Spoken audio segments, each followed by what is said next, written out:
Chapter 50. The Descent to the Vaults. Sir Richard commenced the descent. "Come on," he said.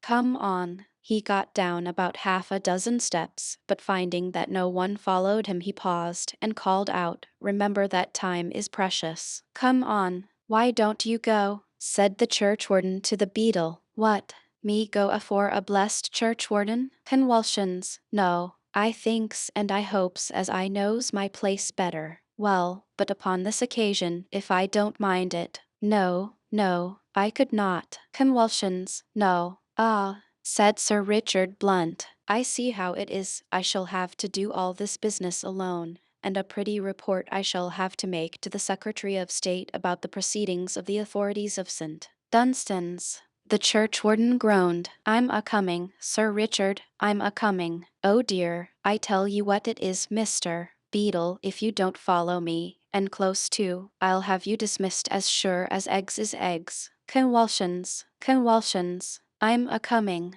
The churchwarden descended the stairs, and the beadle followed him. Down, down they went, guided by the dim light of the torch carried by Sir Richard, who had not waited for them after the last words he had spoken. "Can you fetch your blessed breath, sir?" said the beadle. "Hardly," said the churchwarden, gasping. "It is a dreadful place." "Oh, yes, yes. Stop, stop, Sir Richard, Sir Richard." There was no reply. The light from the torch grew more and more indistinct as Sir Richard Blunt increased his distance from them, and at length they were in profound darkness. "I can't stand this," cried the churchwarden, and he faced about to ascend to the church again. In his effort to do so quickly, he stretched out his hand and seized the beadle by the ankle, and as that personage was not quite so firm upon his legs as may be desired, the effort of this sudden assault was to upset him, and he rolled over upon the churchwarden with a force that brought them both sprawling to the bottom of the little staircase together. Luckily they had not far to fall, for they had not been more than 6 or 8 steps from the foot of the little flight. Terror and consternation for a few moments deprived each of them of the power of speech.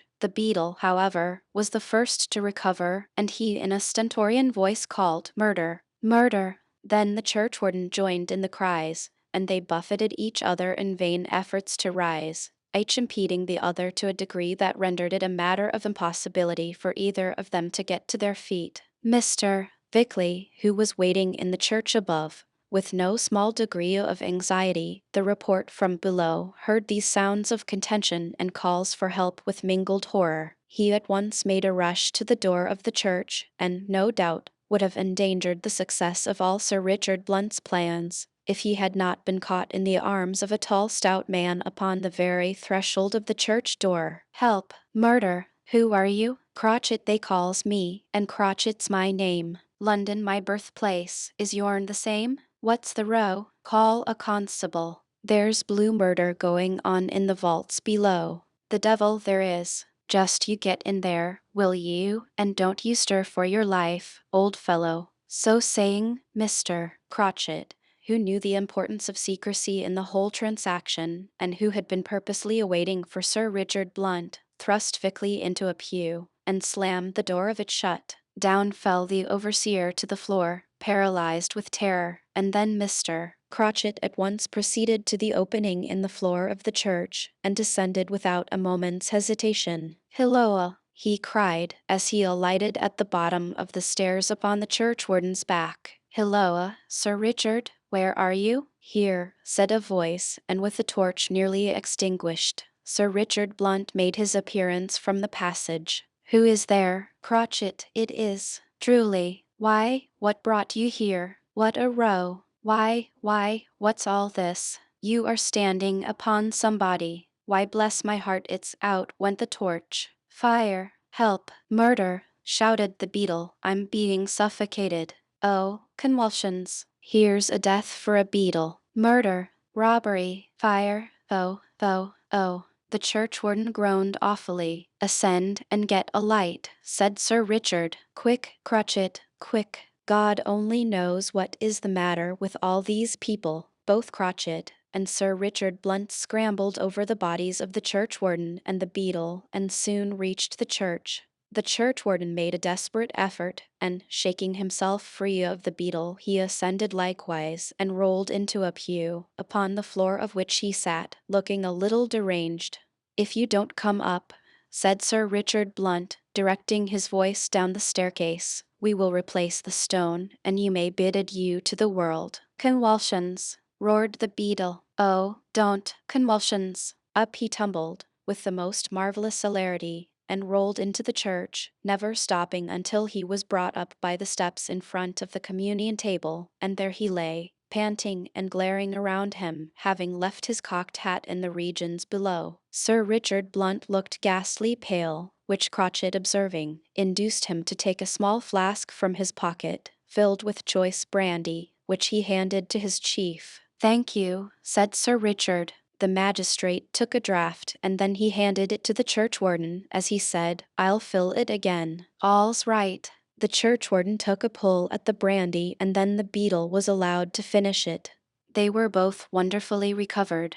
"Oh, Sir Richard," said the churchwarden, "what have you seen?" "Nothing particular." "Truly?" "No. You can have the stone replaced as soon as you like, over the opening to the vaults." "And you have seen nothing?" said the beetle. "Nothing to speak of. If you have any doubts or any curiosity, you can easily satisfy yourself. There's the opening. Pray descend. You see I have escaped, so it cannot be very dangerous to do so. I will not myself go again, but I will wait for either of you, if you please. Now, gentlemen, go, and you will be able to make your own discoveries." "May," cried the beetle, "may, oh, convulsions! I thinks I sees me." "Not I," said the churchwarden. Cover it up, cover it up. I don't want to go down." "I would not do so for 1,000 pounds." A covert smile was upon the lips of Sir Richard Blunt as he heard this, and he added, "Very well, I have no objection, of course, to its being at once covered up,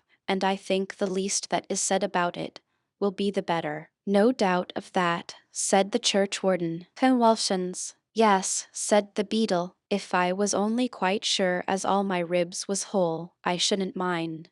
But somebody stood atop of me for a good quarter of an hour, I'm sure." Some of the workmen now began to arrive, and Sir Richard Blunt pointed to them, as he said to the churchwarden, "Then the stone can be replaced without any difficulty now, and, sir, let me again caution you to say nothing about what has passed here today. Not a word, not a word. If you fancy somebody stood upon your ribs, Mr. Beetle, I'm quite sure somebody did upon mine." The workmen were now directed to replace the stone in its former position, and when that was completely done, and some mortar pressed into the crevices, Sir Richard Blunt gave a signal to Crotchet to follow him, and they both left the church together. "Now, Crotchet, understand me." "I'll try," said Crotchet. "No one, for the future, is to be shaved in Sweeney Todd's shop alone." "Alone?" "Yes. You will associate with King, Morgan, and Godfrey. I will stand all necessary expenses,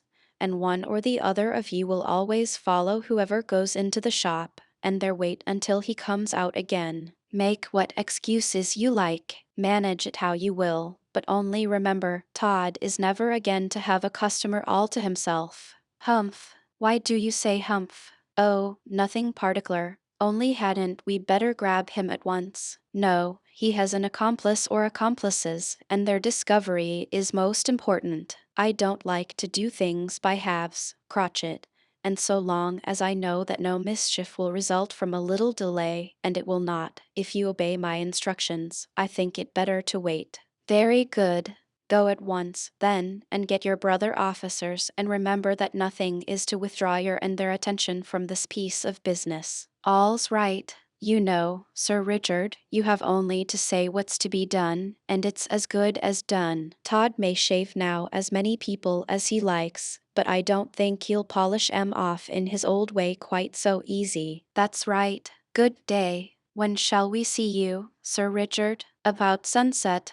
By the time this little conversation was over, Sir Richard Blunt and Crotchet had got through Temple Bar, and then they parted, Crotchet taking his way back to Fleet Street, and Sir Richard Blunt walking hastily to Downing Street. When he got there, he entered the official residence of the Secretary of State for the Home Department, and being well known to the clerk, he was at once conducted into a little room carefully hung round with crimson cloth, so as to deaden the sound of any voices that may be raised in it. In the course of a few minutes a small door was opened, and a shabby-looking man entered, with a hesitating expression upon his face.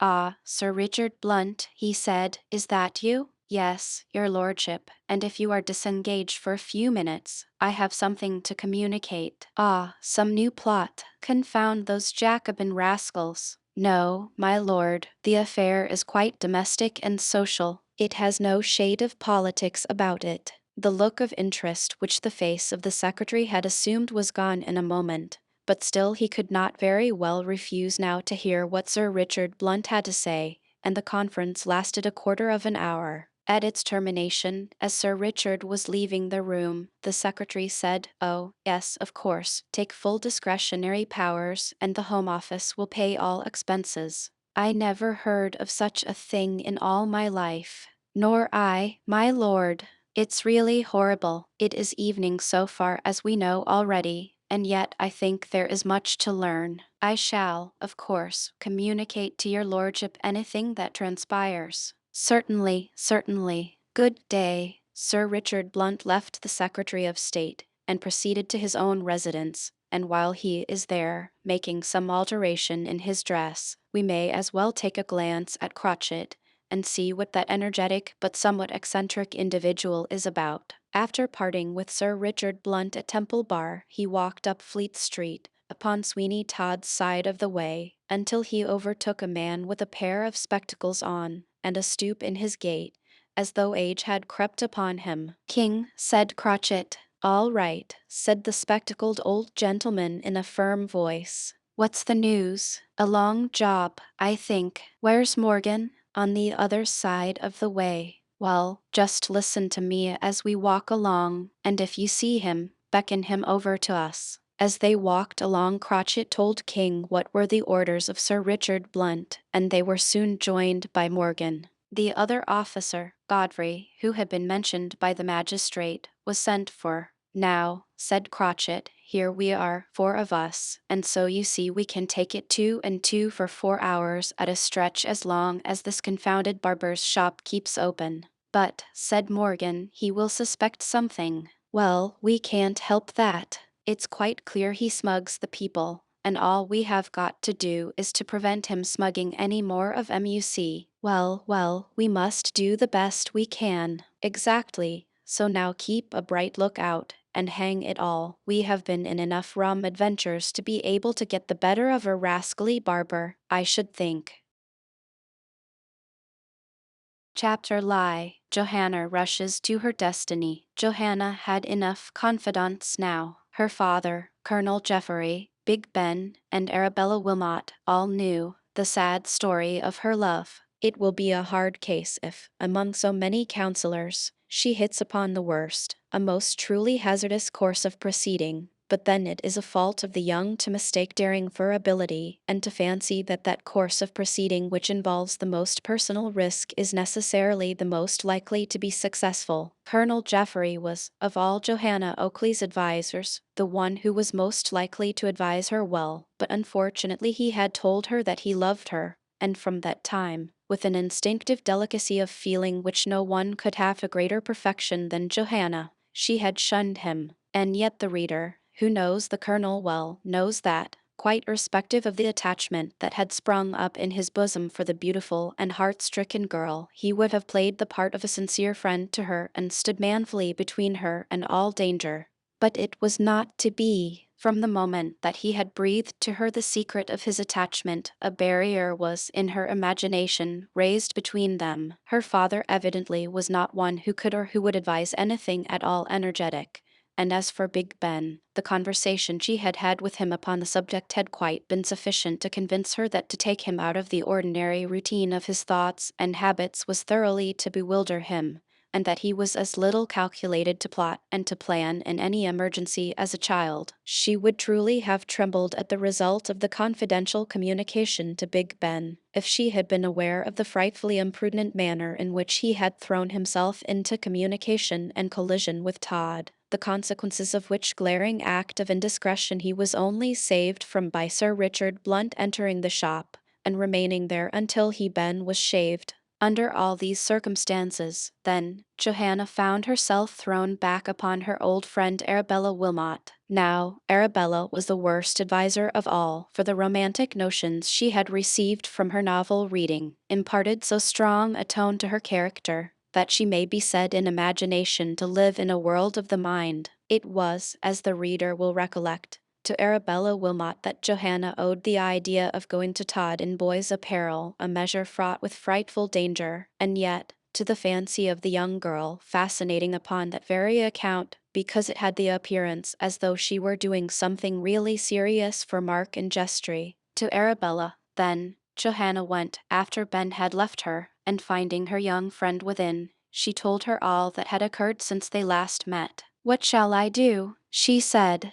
"I tell my tale of woe, and people look kind upon me, but no one helps me." "Oh, Johanna, can you say that of me?" "No, no, not of you, Arabella, for you see I have come to you again, but of all others I can and may say it. Comfort yourself, my dear Johanna. Comfort yourself, my dear friend. Come, now, you will make me weep too, if I see those tears. What shall I do? What shall I do? There, now, I'm putting on my things, and as you are dressed, we will go out for a walk, and as we go along we can talk of the affair, and you will find your spirits improve by exercise. Come, my dear Johanna, don't you give way so. I cannot help it. Let us go. We will walk round St. Paul's churchyard. No, no, to Fleet Street. To Fleet Street. Why would you wish to add to your sorrows by again looking upon that shop? I do not know, I cannot tell you,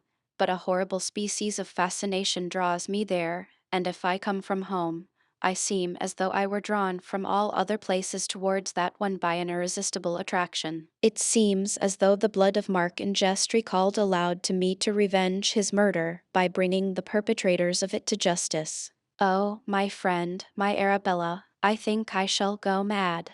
Johanna sunk upon her knees by a chair, and hid her fair face in her hands, as she trembled with excess of emotion. Arabella Wilmot began to be really alarmed at the consequences of her friend's excited and overwrought feelings. "Oh, Johanna, Johanna," she cried, "cheer up. You shall go when you please, so that you will not give way to this sorrow. You do not know how much you terrify me. Rise, rise, I implore you. We will go to Fleet Street, since such is your wish." After a time, Johanna recovered from the burst of emotion that had taken such certain possession of her, and she was able to speak more calmly and composedly to her friend than she had yet done during that visit. The tears she had shed and the show of feeling that had crept over her had been a great relief in reality. "Can you pardon me for thus tormenting you with my grief?" said Johanna. "Do not talk so. Rather wonder how I should pardon you if you tell your griefs elsewhere. To whom should you bring them but to the bosom of one who, however she may err in judgment regarding you, cannot err in feeling?" Johanna could only press her friend's hand in her own, and look the gratitude which she had not the language to give utterance to. It being then settled that they were to go to Fleet Street, it next became a matter of rather grave debate between them whether they were to go as they were, or Johanna was to again equip herself in the disguise of a boy. "This is merely a visit of observation, Johanna. I will go as I am." "Very well, dear." They accordingly set out, and as the distance from the house of Arabella Wilmot's father was but short to the shop of Sweeney Todd, they soon caught sight of the projecting pole that was his sign. "Now be satisfied," said Arabella, "by passing twice, once up Fleet Street, and once down it." "I will," said Johanna. Todd's shop was closed as usual. There was never an open door to that establishment, so that it was, after all, but a barren satisfaction for poor Johanna to pass the place where her imagination, strengthened by many circumstantial pieces of evidence, told her Mark and Jestry had met with his death. Still, as she had said to Arabella before starting, a horrible sort of fascination drew her to the spot, and she could not resist the fearful attraction that the outside of Todd's shop had for her. They passed rather rapidly, for Arabella Wilmot did not wish Johanna to pause, for fear she should be unable to combat her feelings, and make some sort of exhibition of them in the open street. "Are you content, Johanna?" she said. "Must we pass again?" "Oh, yes, yes." Again and again. I can almost fancy that by continued looking at that place I could see what has been the fate of Mark. But this is imagination and folly. It may be so, but when the realities of life have become so hideously full of horrors, one may be excused for seeking some consolation from the fairy cave. "Arabella, let us turn again." They had got as far as Temple Bar, when they again turned, and this time Johanna would not pass the shop so abruptly as she had done before, and any one, to see the marked interest with which she paused at the window, would have imagined that she must have some lover there whom she could see, notwithstanding the interior of the shop was so completely impervious to all ordinary gazers. "There is nothing to see," said Arabella. "No, but yet, ha! Look, look." Johanna pointed to one particular spot of the window, and there was the eye of Sweeney Todd glaring upon them. "We are observed," whispered Arabella. "It will be much better to leave the window at once." "Come away, oh, come away, Johanna." "Not yet, not yet. Oh, if I could look well at that man's face, I think I ought to be able to judge if he were likely to be the murderer of Mark and Jestry." Todd came to his door. "Good God, he is here," said Arabella. "Come away, come." "Never. No, perhaps this is providential. I must look at this man, happen what may." Todd glared at the two young girls like some ogre intent upon their destruction, and as Johanna looked at him, a painter who loved contrast may have truly found a study from the wonderful difference between those two human countenances. They neither spoke for some few moments, and it was reserved for Todd to break the silence. "What do you want here?" he cried, in a hoarse, rough voice. "Be off with you. What do you mean by knocking at the window of an honest tradesman? I don't want to have anything to say to such as you." He did it," gasped Johanna. "Did what?" said Todd, advancing in a menacing attitude, while his face assumed a most diabolical expression of concealed hatred. "Did what?" Stop him, cried a voice from the other side of the street. "Stop pissin', he's given me the slip, and I'm blessed if he won't pitch into that before Barber. Stop him, pissin'. Come here, boy, come here. Oh, lor, he snapped him. I knewed he would, as sure as a horse's hind leg ain't a gammon o' bacon. My eyes, won't there be a row? He snapped the barber, like ninepence." Before the ostler at the Bullfinch, for it was from his lips this speech came, could get one half of it uttered, the dog, who is known to the readers by the name of Hector, as well as his new name of Pisson, dashed over the road, apparently infuriated at the sight of Todd, and rushing upon him, seized him with his tests. Todd gave a howl of rage and pain and fell to the ground. The whole street was in an uproar in a moment, but the ostler, rushing over the way, seized the dog by the throat and made him release Todd, who crawled upon all fours into his own shop. In another moment he rushed out with a razor in his hand. Hector's attack on Sweeney Todd. Hector's attack on Sweeney Todd. "Where's the dog?" he cried. "Where's the fiend in the shape of a dog?" "Hold hard," said the ostler, who held Hector between his knees. "Hold hard. I have got him, old chap. Get out of the way. I'll have his life." "No, you won't." "Humph," cried a butcher's boy who was passing. "Why, that's the same dog as said the barber had done for his master, and collected never such a lot of halfpence in his hat to pay the expenses of burying of him." "You villain," cried Todd. "Go to blazes," said the boy. "Who killed the dog's master?" Oh. Who did it?" Oh. The people began to laugh.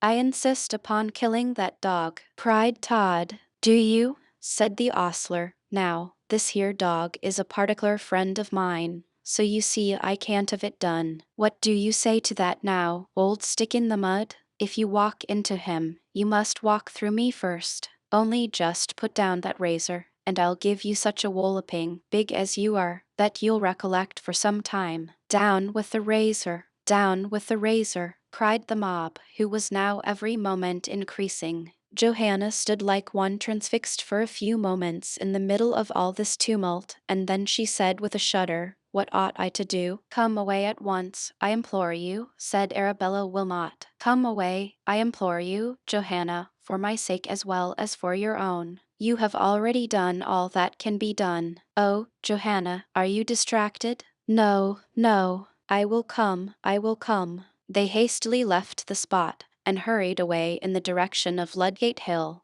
but the confusion at the shop door of the barber did not terminate for some time. The people took the part of the dog and his new master, and it was in vain that Sweeney Todd exhibited his rent garments to show where he had been attacked by the animal. Shouts of laughter and various satirical allusions to his beauty were the only response. Suddenly, without a word, Todd then gave up the contest and retired into his shop, upon which the ostler conveyed Pisson over the way and shut him up in one of the stables of the Bullfinch. Todd, it is true, retired to his shop with an appearance of equanimity, but it was like most appearances in this world, rather deceitful. The moment the door was closed between him and observation he ground his teeth together, and positively howled with rage. "The time will come," he said, "when I shall have the joy of seeing Fleet Street in a blaze, and of hearing the shrieks of those who are frying in the flames. Oh, that I could with one torch ignite London, and sweep it and all its inhabitants from the face of the earth! Oh, that all those who are now without my shop had but one throat! Ha! Ha!" Chapter Lili. Todd's announcement. "Yes," said Todd, as he commenced stropping the razor upon his hand as though nothing at all was the matter. "I do anything in an honest and religious sort of way for a living in these bad times." "Oh, very well. A gentleman is ill in bed and wants his peruke properly dressed, as he has an important visit to make. Can you come to his house?" "Yes, of course. But can't the peruke be brought here, sir?" "Yes, but he wants a shave as well, and although he can go in a sedan chair to pay his visit, he is too ill to come to your shop." Todd looked a little suspicious, but only a little, and then he said, "It's an awkward thing that I have no boy at present, but I must get one, and in the meantime, when I am called out I have no resource but to shut up my shop." At this moment a stout man came in, saying, "Shaved? Oh, you are busy. I can wait, Mr. Todd, I can wait," and down he sat. Todd looked at the newcomer with a strange sort of scowl, as he said, "My friend, have not I seen you here before, or somewhere else?" "Very likely," said the man. "Humph! I am busy and cannot shave you just now, as I have to go out with this gentleman." "Very well, I can wait here and amuse myself until you come back." Todd fairly staggered for a moment, and then he said, "Wait here, in my shop, and amuse yourself until I come back." "No, sir, I don't suffer any one. But it don't matter. Ha! Ha! Come in. I am ready to attend you. But stop, are you in a very great hurry for 2 minutes, sir?" "Oh, dear no, not for 2 minutes." "Then it will only just take me that time to polish off this gentleman, and if you will give the address I am to come to, I will be with you almost as soon, sir, as you can get home, I assure you." "Oh, dear no," cried the stranger, who had come in to be shaved, suddenly starting up. "I really could not think of such a thing. I will call again." "It's only in Norfolk Street," said the applicant for the dressing of the artificial hair, "and 2 minutes can't make any difference to my friend, at all." "Do you think," said the other, "that I would really interrupt business in this way? No, may I perish if I would do anything so unhandsome, not I. I will look in again, Mr. Todd, you may depend. When you are not going out, I shall be passing again, I know, in the course of the day. Pray attend to this gentleman's orders, I beg of you." So saying, The shaving customer bounced out of the shop without another word, and as he crossed the threshold, he gave a wink to Crotchet, who was close at hand, and when that gentleman followed him, he said, "Crotchet, Todd very nearly got me into a line. He was going out with a person we saw go to the shop, but I got away, or else, as he said, he would have polished me off." "Not a doubt of it, in this here world, Foster," said Crotchet. "Ah, he's a rum un, he is. We haven't come across sich a one as he for one while, and it will be a jolly lot o' Sundays afore we meets with sich another. It will, truly. Is Fletcher keeping an eye on the shop?" "Oh, yes, right as a trivet. He's there, and so is Godfrey." While this brief conversation was going on between the officers who had been left to watch Sweeney Todd's shop, that individual himself accompanied the customer whom he had been conversing with to Norfolk Street, Strand. The well-dressed personage stopped at a good-looking house and said, "Mr. Mundell only lodges here for the present. His state of mind, in consequence of a heavy loss he has sustained, would not permit him to stay in his own house at Kensington." "Mr. Mundell," said Todd. "Yes, that is the gentleman you are to shave and dress. May I presume to ask, sir, what he is?" "Oh, he is a kind of merchant, you understand, and makes what use of his money he thinks proper." "The same," gasped Todd. The door of the house was open, and there was no retreat, although, at the moment, Todd felt as though he would much rather not shave and dress the man of whom he had procured the GBP 80 upon the string of pearls. But to show any hesitation now may beget enquiry, and enquiry may be awkward. So summoning all his natural audacity to his aid, Todd followed his guide into the house. He was a little puzzled to know who this person could be, until a woman made her appearance from one of the rooms upon the ground floor, and cried, "There now, go out, do. We don't want you any more. You have got your pocket money, so be off with you, and don't let me see your face again till night." "No, my dear," said the well-dressed personage, "certainly not. This is the barber. Good God, Blissett, do you think I am blind, that I can't see the barber? Will you go? The captain is waiting for me to pour out his coffee, and attend to his other concerns, which nobody knows better than you, and yet you will be perpetually in the way." "No, my dear, I only, hoity-toity, are we going to have a disturbance, Mr. B? Recollect, sir, that I dress you well and give you money, and expect you to make yourself agreeable while I attend to the gentlemen lodgers, so be off with you. I'm sure, of all the trouble some husbands for a woman to have, you are about the worst, for you have neither the spirit to act like a man, nor the sense to keep out of the way." "Ha!" said Todd. Both the lodging-house keeper and his wife started at the odd sound. "What was that?" said the woman. "Only me, madam," said Todd. "I laughed slightly at that blue bottle walking on the ceiling, that's all." "What a laugh," said Blissett as he left the house, and then the lady of the mansion turning to Todd, said, "You are to attend to Mr. Mundell, poor man. You will find him in the front room on the second floor, poor man." "Is he ill, madam?" "Oh, I don't know. I rather think he's grizzling about some of his money, that's all, but it don't matter one way or the other. They say he is as rich as a Jew, and I'll take good care he pays enough here." "Mrs.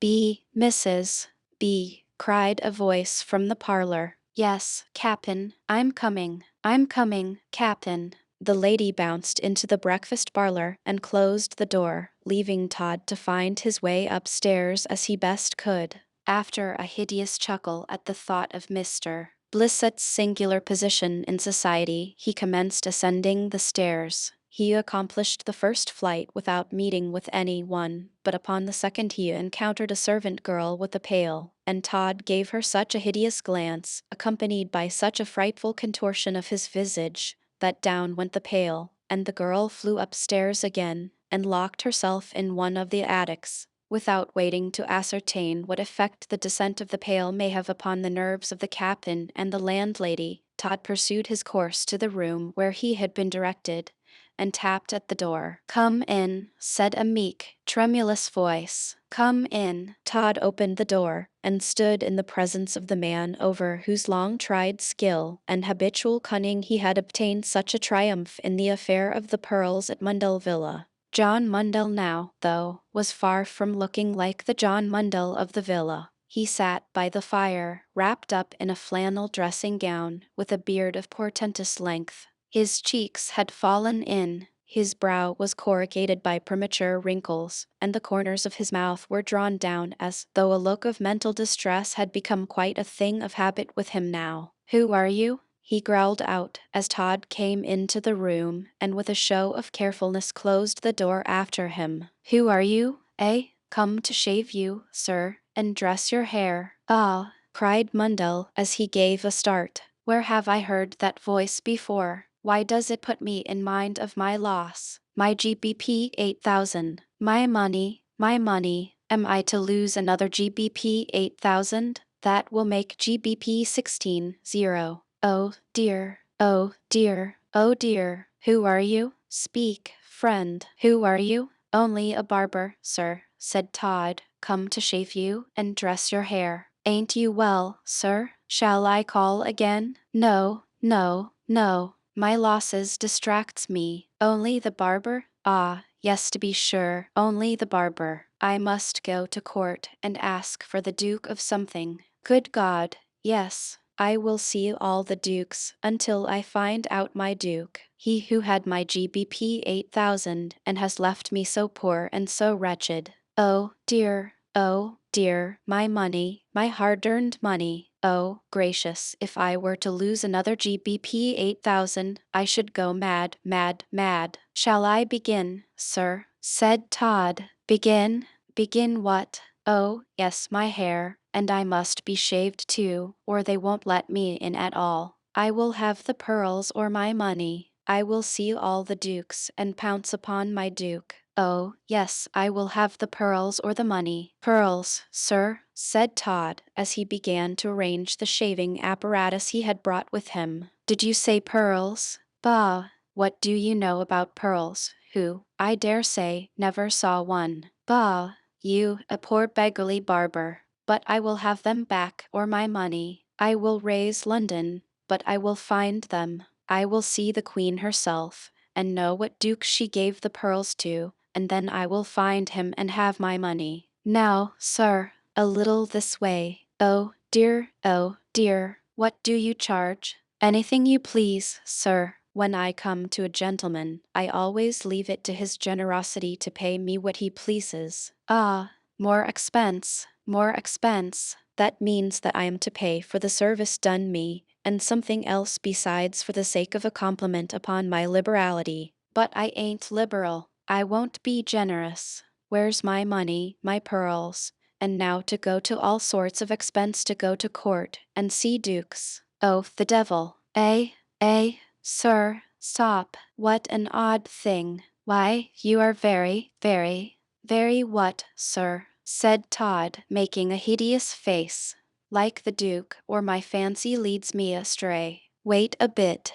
Don't move." Mundell placed his hands over his eyes for a moment, and then suddenly withdrawing them he looked at Todd again. "Yes, you are like the Duke. How came you to be like a duke, the villain? Oh, if I could but see my pearls." "What duke, sir?" "I would give GBP 500, no, I mean GBP 100, that is GBP 50, to know what duke," screamed Mundell with vehemence. Then suddenly lapsing into quietness, he added, shave me, I will go to court, and St. James's shall ring again with the story of my pearls. Lost, lost, lost. Did he abscond from his wife with them, or was he murdered? I wonder, GBP 8,000 gone all at once. I may have borne such a loss by degrees, but d-n it. Really, sir, if you will go on talking about pearls and dukes, the shaving brush will go into your mouth, and there's no such thing as avoiding it. Confound you.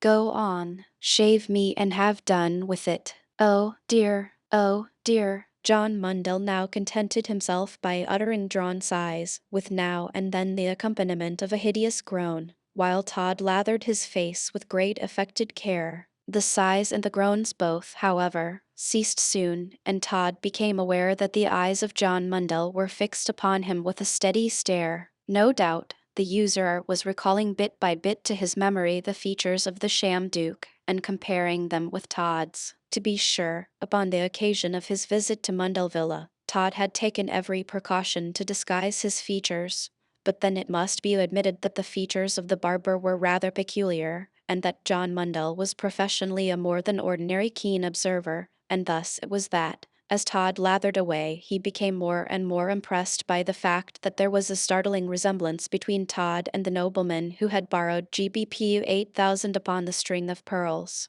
"What's your name?" he said. "Todd. Humph. A well-to-do man. Poor as Job. How very like you are to a great man. Do you ever go to court? I'm sure I have seen you somewhere." "Very likely," said Todd, "for I often go there." "What, to court?" "No, sir, not to court, but somewhere." "Will you have the whiskers left just as they are, or taken off entirely, sir?" Tap, tap. Chapter Lady, the murder of the usurer. Come in, come in. More expense, more losses. As if an honest man, who only does what he can with his own, could not come to the court with a hope of meeting with a civil reception unless he were decked out like a buffoon. Come in. Well, who are you? Augustus Snipes, sir, at your service. Brought home the clothes, sir. The full dress suit you were so good as to order to be ready today, sir. Oh, you are a tailor? Oh, dear no, sir. We are not tailors nowadays. We are artists. Curse you, whatever you are. I don't care. Some artist, I'm afraid, has done me out of GBP 8,000. Oh, dear, put down the things. What do they come to? £18 10 shillings and threepence, sir. John Mundell gave a deep groan, and the tailor brushed past Todd to place the clothes upon a side table. As he returned he caught sight of Todd's face,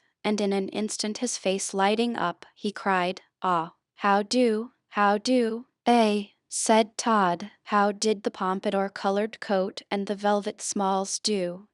Fit well, Lord. What a rum start for a barber to have a suit of clothes fit for a duke." "Duke!" cried Mundell. Todd lifted one of his huge feet and gave the artist a kick that sent him sprawling to the door of the room. "That," he said, "will teach you to make game of a poor man with a large family, you scoundrel. What, you won't go, won't you?"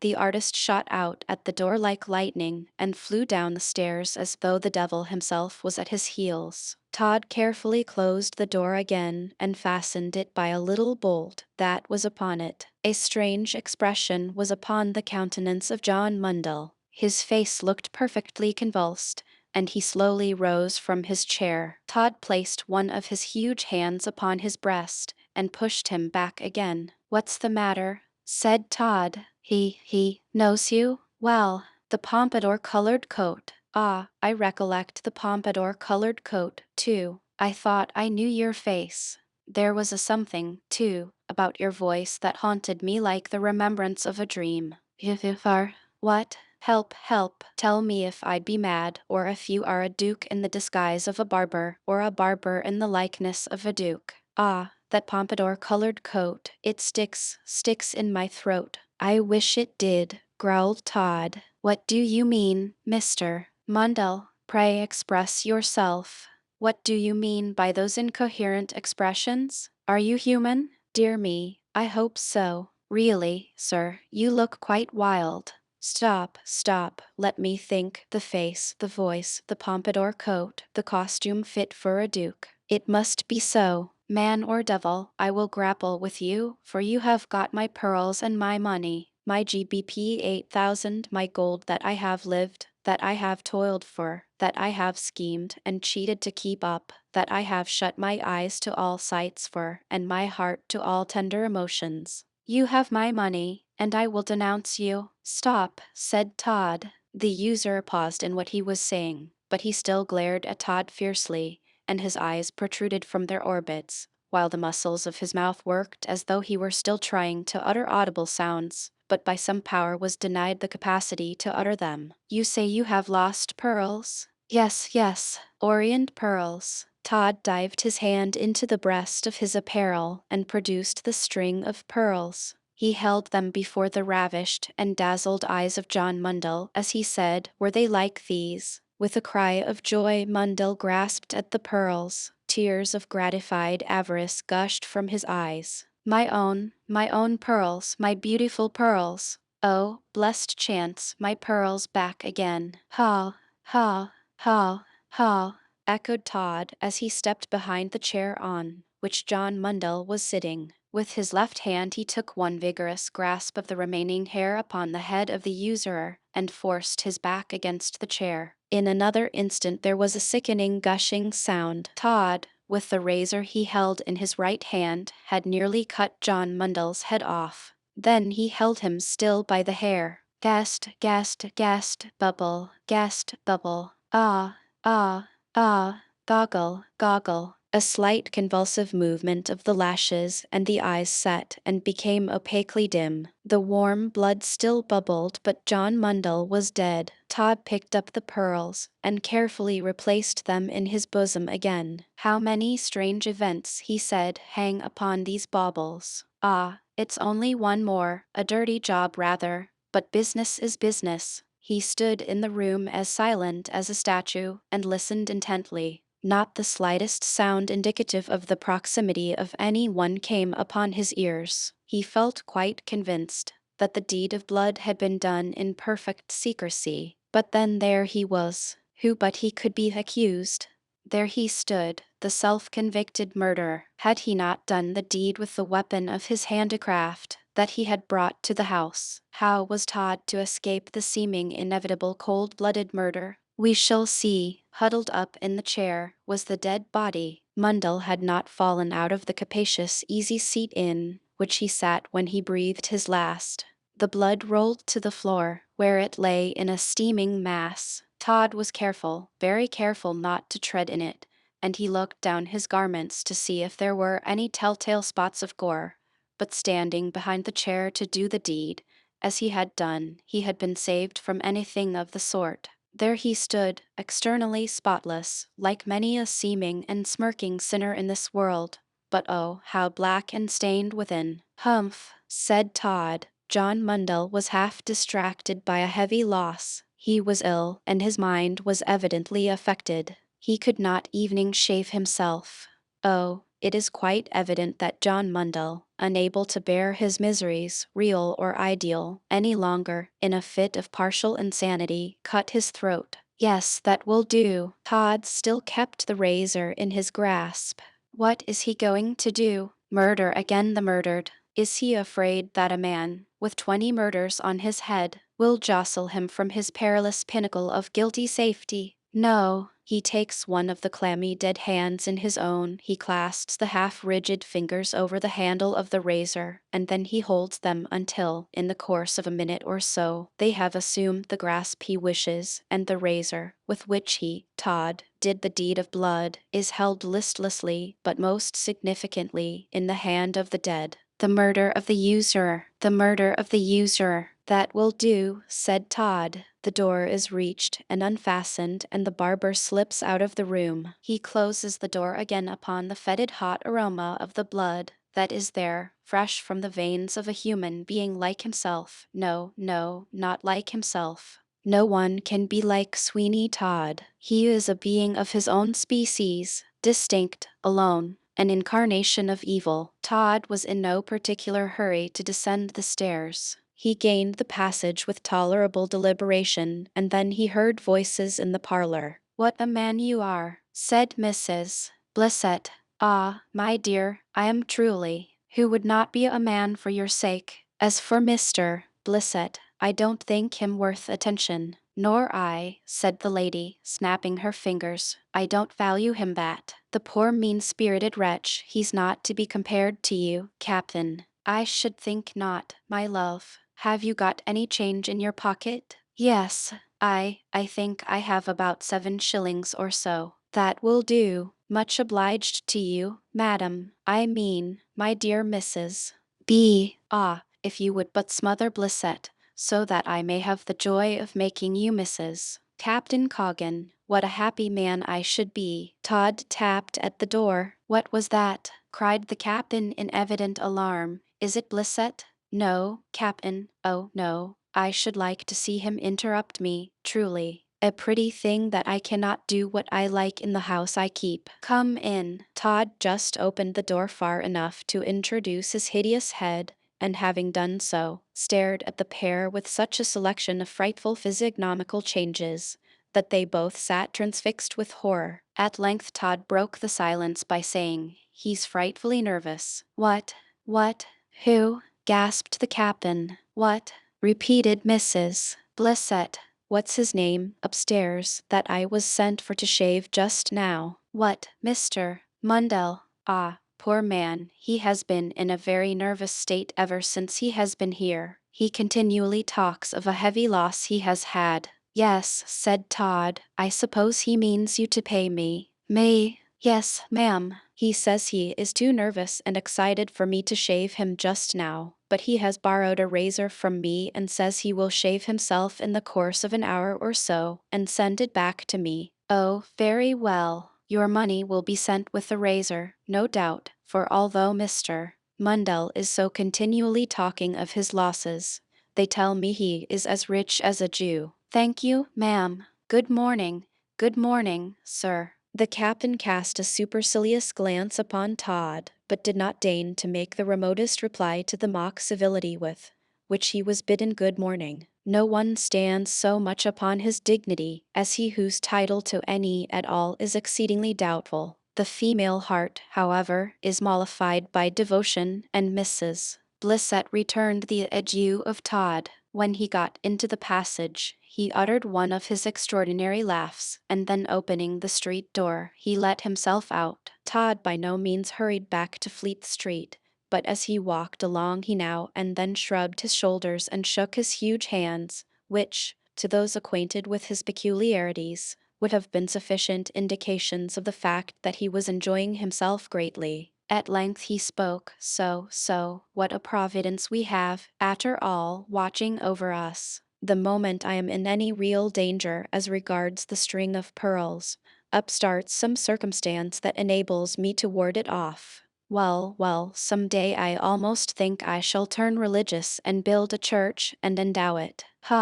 Todd was so tickled at the idea of his building a church and endowing it, that he stopped at the corner of Milford Lane, to enjoy an unusual amount of laughter.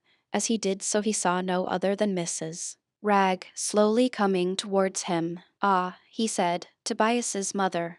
The mother of the Tobias that was. I will avoid her." He darted on, and was through Temple Bar before Mrs. Ragg could make up her mind which way to run, for run she fully intended to do, when she saw Todd standing at the corner of Milford Lane, but she had no occasion for hurrying from him, as he walked in the direction of his shop as speedily as possible.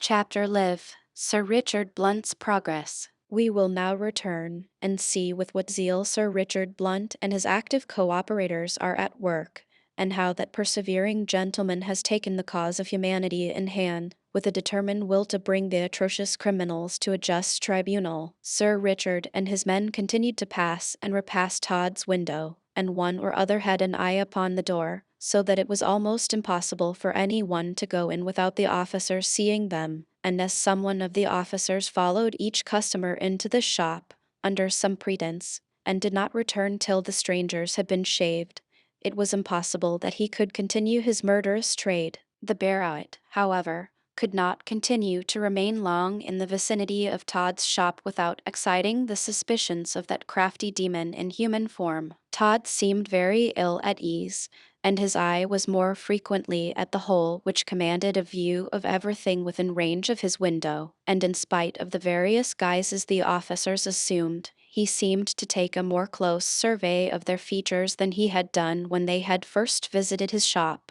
It was rarely that his customers came in pairs, otherwise it would have continually prevented his schemes, but now none came alone, each one had his companion or attendant. One morning, almost as soon as the barber had opened his shutters, a seafaring man entered his shop in haste, and throwing himself on a chair, requested to be shaved immediately. He appeared to have but lately returned from India, or some other hot climate, for his features were well bronzed, and from his general aspect and conversation, he appeared to be a man of superior station in life. However, in this manner, the barber reasoned and came to the conclusion that he should have a good morning's work if none of his tormentors came to avert his intentions. "A fine morning, sir," said Todd. "Very," said the stranger, "but make haste and accomplish your task.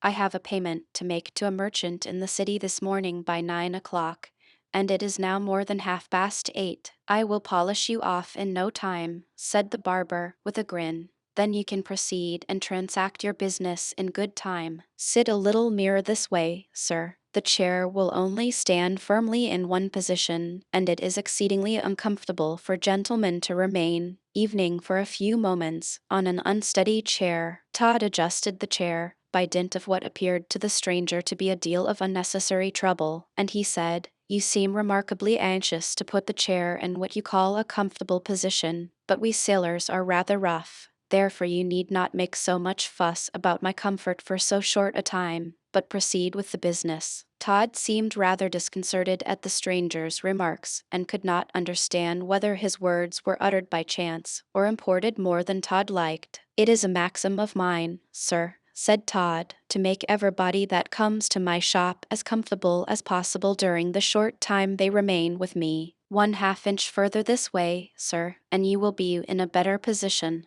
As he spoke, he drew the chair to the spot he wished it, which circumstance seemed to please him, for he looked around him, and indulged in one of those hideous grins he executed just when he was on the point of committing some diabolical act. The gurgling noise he made in his throat caused the seaman to give a sudden start, which Todd perceiving, said, "Did you hear the noise my poor old cat made, sir?" "She often does so when strangers come in, sir." "It did not sound much like a cat, but if I had an animal that made such a demoniacal noise, I should soon send her to rest. Every one to their taste, though. I suppose you term the noise that almost startled me agreeable." "Yes, sir," said the barber, "I like to hear her, because I think she is enjoying herself, and you know men and beasts require a something to stimulate the system." By this time the lather was over the seaman's face. He could not speak, except at the imminent risk of swallowing a considerable quantity of the soap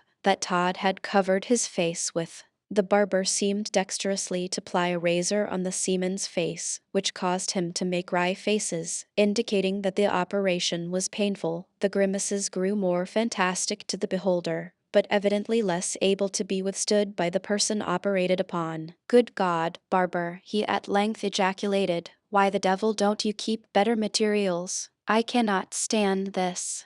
The razor you are attempting to shave me with has not been ground, I should think, for a 12 a month. Get another and finish me off, as you term it, in no time." "Exactly, sir. I will get one more suited to your beard, and will return in 1 minute, when you will be polished off to my satisfaction." He entered the little parlor at the back of the shop, but previously he took the precaution of putting his eye to the hole that gave a sight into the street. Turning round, apparently satisfied with his scrutiny, he went in search of the superior razor he spoke of. A low grating sound, like that of a ragged cord commencing the moving of pulleys, was to be heard, when Sir Richard Blunt threw the door open, and took a seat in the shop near where the stranger was sitting. He was so disguised that Todd could not recognize him as the same person that had been in his shop so many times before. The barber's face was purple with rage and disappointment, but he restrained it by an immense effort, and spoke to Sir Richard in a tolerably calm tone. "Hair cut, sir, or shaved, sir? I shall not be long before I have finished this gentleman off. Perhaps you would like to call in again in a few minutes." "Thank you.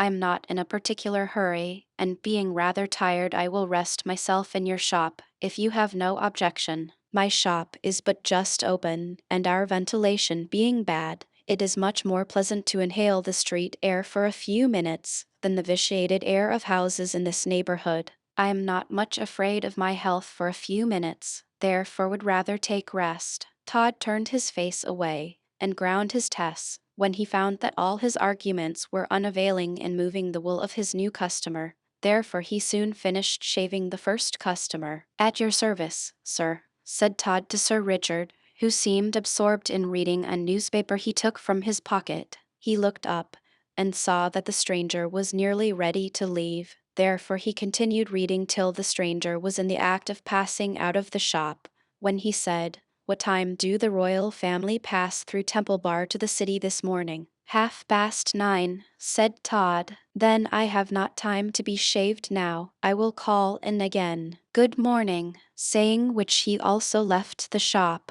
In a few minutes after leaving the shop of Todd, Sir Richard and the men employed by him were in consultation, and he urged strongly that the men should remain nearer to the shop than they had hitherto done, for if Sir Richard had been 2 minutes later, most likely he who had escaped the angry billows would have been launched into eternity by the villainous Barber. For the remainder of the day Todd was more closely besieged than ever, and when night came on, Sir Richard Blunt, with 2 of his men, set watch upon the house of Mrs. Lovett. Sir Richard had provided himself with skeleton keys, candles, and other house-breaking implements for the purpose of entering Mrs. Lovett's house after that lady had retired, as he had the full sanction of the law to use every means he could think of in bringing the culprits to justice. About 11 o'clock Mrs. Lovett was seen in her bedroom, with a candle in her hand and making every preparation for retiring. In a few minutes the light was put out,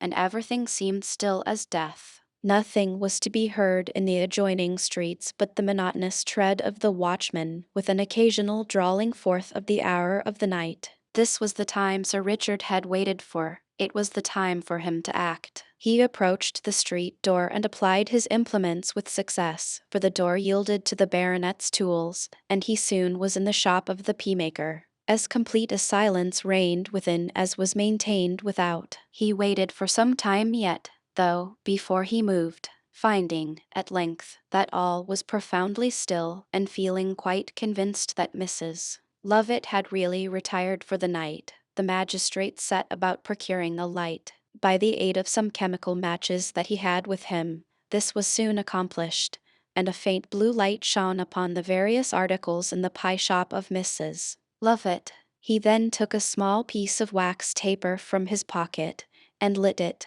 This gave him sufficient light to enable him to distinguish with accuracy any object in the place. Once again he listened, in order to be quite sure that Mrs. Lovett was not stirring, and then, finding himself perfectly satisfied upon that head, he fearlessly commenced an examination of the shop. There was nothing to excite any very particular attention, except the apparatus for lowering the platform upon which the pies were sent up from the ovens below, and in a few moments the whole attention of Sir Richard Blunt was concentrated upon that contrivance. He did not meddle with it further than looking at it sufficiently to fully comprehend it, for he had other views just then.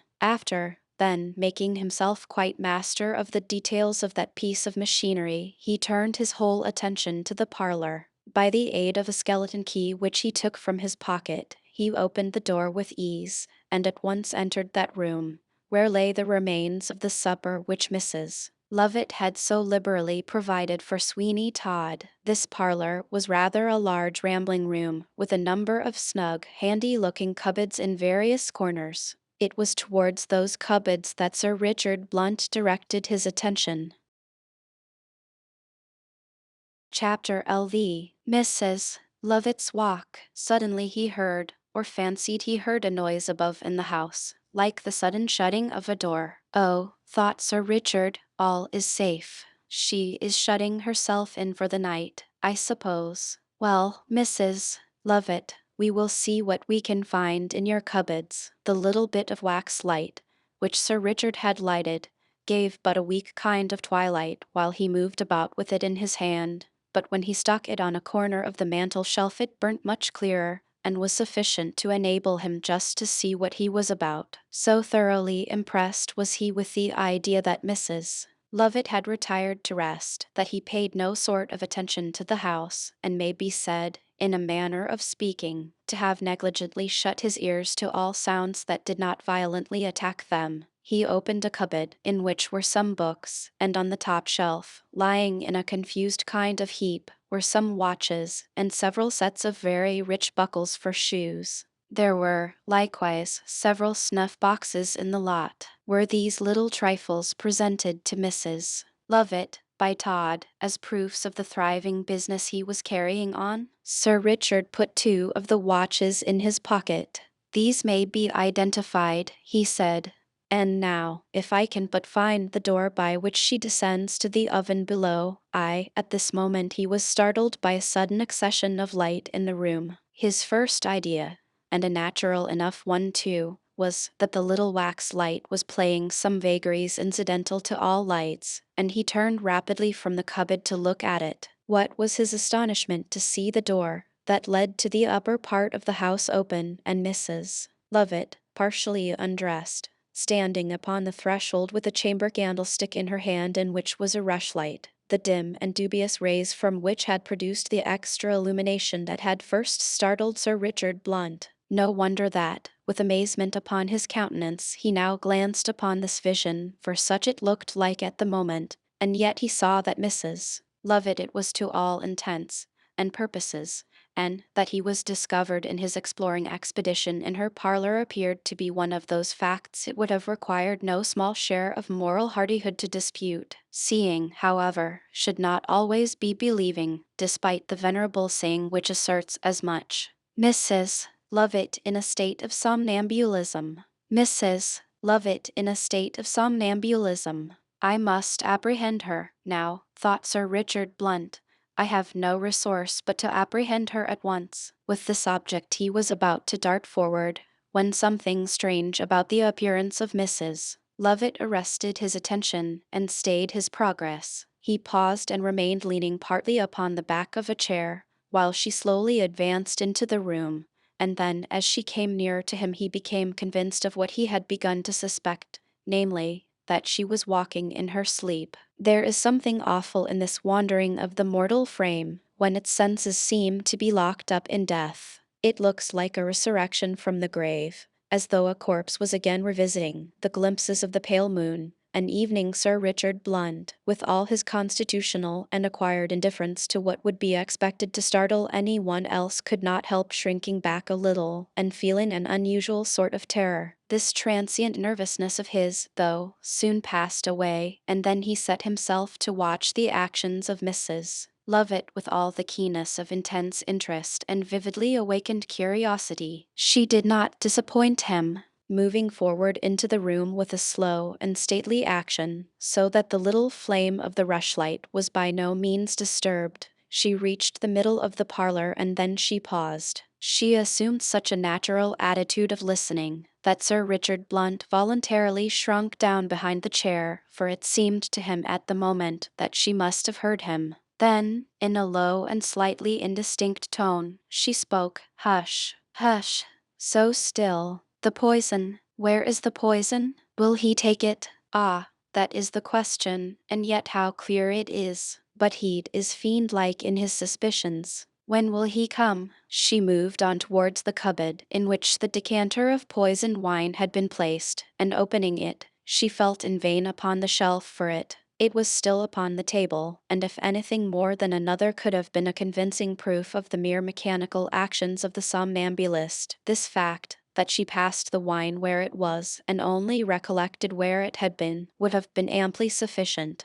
After finding that her search was ineffectual, she turned from the cupboard and stood for a few moments in silence. Then a horror shook her frame, and she said, "They must all die. Bandage your eyes, and you will shut out the death shrieks. Yes, that will be something, to get rid of those frightful echoes. Bandage after bandage will and shall do it." Sir Richard stood silently watching, but such was the horror of the tones in which she spoke, that evening his heart felt cold, as though the blood flowed but sluggishly through its accustomed channels. Who, he thought to himself, for the world's wealth, would have this woman's memory of the past? She still held the light, and it appeared to him as though she were about to go into the shop, but she paused before she reached the half-glass door of communication between it and the parlor, and shook like one in an ague. Another, she said. How strange it is that I always know. The air seems full of floating particles of blood, and they all fall upon me. Off. Oh, horror. I choke. Off, I say. How the hot blood steams up in a sickly vapor. There, now. Why does Todd let them shriek in such a fashion? She now shook so that Sir Richard Blunt made sure she would either drop the light she carried, or, at all events, shake it out. But neither of these contingencies took place, and after a few moments she got more calm. The violent agitation of her nerves gradually subsided. She spoke horrors, but it was in a different tone, and abandoning, apparently, the intention of going into the shop, she approached a portion of the parlor which had not yet been subjected to the scrutiny of Sir Richard Blunt, although it would not ultimately have escaped him. The appearance of this part of the room was simply that there was there a cupboard, but the back of the seeming cupboard formed, in reality, the door that led down the flight of stairs to the other strong iron door that effectually shut in the captive cook to his duties among the ovens. This was just the place that Sir Richard Blunt wanted to find out,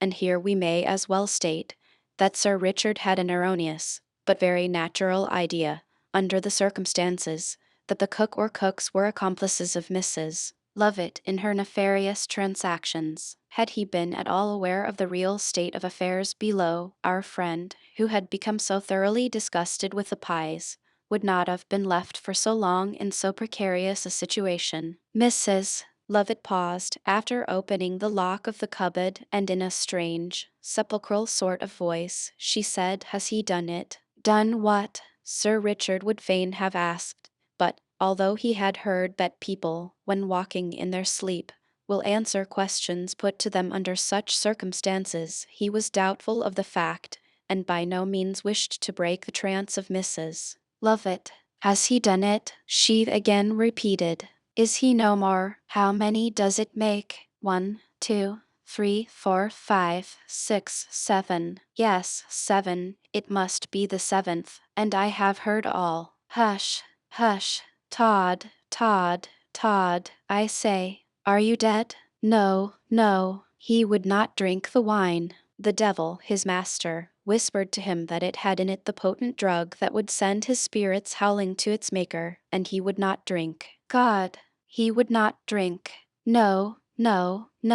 She pronounced these words in such a tone of agony that her awakening from the strange sleep she was in seemed to be a natural event from such a strong emotion, but it did not take place. No doubt Mrs. Lovett had been long habituated to these nocturnal rambles. She now began slowly and carefully the descent of the stairs leading to the oven, but she had not got many paces when a current of air from below, and which, no doubt, came through the small grating in the iron door, extinguished her light. This circumstance, however, appeared to be perfectly unnoticed by her, and she proceeded in the profound darkness with the same ease as though she had had a light. Sir Richard would have followed her as he was, but in the dark he did not feel sufficient confidence in her as a guide to do so, and with as noiseless a tread as possible he went back, and fetched from the chimney-piece shelf his own little wax light, which was still burning, and carefully guarding its flame from a similar catastrophe to what had happened to Mrs. Lovett's light, he descended the staircase, slowly and cautiously, after her. She went with great deliberation, and it was not until being rather surprised at the total absence of sound from her tread, that upon looking down to her feet, he found that they were bare. After this, he could have no doubt but that, almost immediately upon her lying down in bed, this somnambulistic trance had come over her, and she had risen to creep below and go through the singular scene we are describing. Step by step they both descended until Mrs. Lovett came to the iron door. She did not attempt to open it. If she had, heaven only knows what may have resulted from the desperate risk the captive cook may have made to escape. But evening, in the madness of Mrs. Lovett, for a sort of madness the scene she was enacting may be called. There was a kind of method, and she had no idea of opening the iron door that shut the cook from the upper world. Pausing, then, at the door leading to the ovens, she, with as much facility as though she had had broad daylight to do it in, unfastened the small square wicket in the top part of the window. A dull reddish glare of light came through it from the furnaces, which night nor day were extinguished. "Hist, hist," said Mrs. Lovett. "Who speaks?" said a dull hollow voice, which sounded as if coming from the tomb. "Who speaks to me?" Mrs. Lovett shut the small wicket in a moment. "He has not done it yet," she said. "He has not done it yet. No, no, no, but blood will flow, yes. It must be so. 1, 2, 3, 4, 5, 6, 7. The seventh, and not the last. Horrible, horrible, most horrible. If, now, I could forget." She began rapidly to ascend the stairs, so that Sir Richard Blunt had to take 2 at a step, and once 3, in order to be up before her. And evening then she reached the parlor so close upon him that it was a wonder she did not touch him, but he succeeded in evading her by a hair's breadth, and then she stood profoundly still for a few moments with her hands clasped. This quiescent state, however, did not last long, for suddenly, with eagerness, she leaned forward and spoke again. "No suspicion," she said. "All is well. Dear me, heap up thousands more. Oh, Todd, have we not enough? There, clean up that blood. Here is a cloth. Stop it up. Don't you see where it is running to, like a live thing? He is not dead yet. How clumsy. Another blow with the hammer. There, there, on the forehead. What a crash. Did the bone go that time? Why, the eyes have started out. Horror, horror. Oh, God, no, no, no. I cannot come here again. Oh, God, oh, God." She sunk down upon the floor in a huddled-up mass, and Sir Richard Blunt, who could not forbear shuddering at the last words that had come from her lips now he thought that her trance was over, rapidly approaching her, said, "Wretched woman, your career is over." She suddenly rose, and with the same stately movement as before, she made her way from the parlor by the door leading to the staircase. During all the strange scenes she had gone through, she had not abandoned the light, and although the air in the narrow passage of the staircase had extinguished it, she still continued to carry it with the same care as though it lit her on her way. Seeing that she still walked in that strange and hideous sleep, the magistrate let her pass him, nor did he make any attempt to follow her. "Be it so," he said. "Let her awaken once again in the fancied security of her guilt. The doom of the murderess is hanging over her, and she shall not escape. But there is time yet." He watched her until, by the turn of the stairs, she disappeared from his sight, and then he sat down to think. Chapter LVI. Tobias unbosoms himself.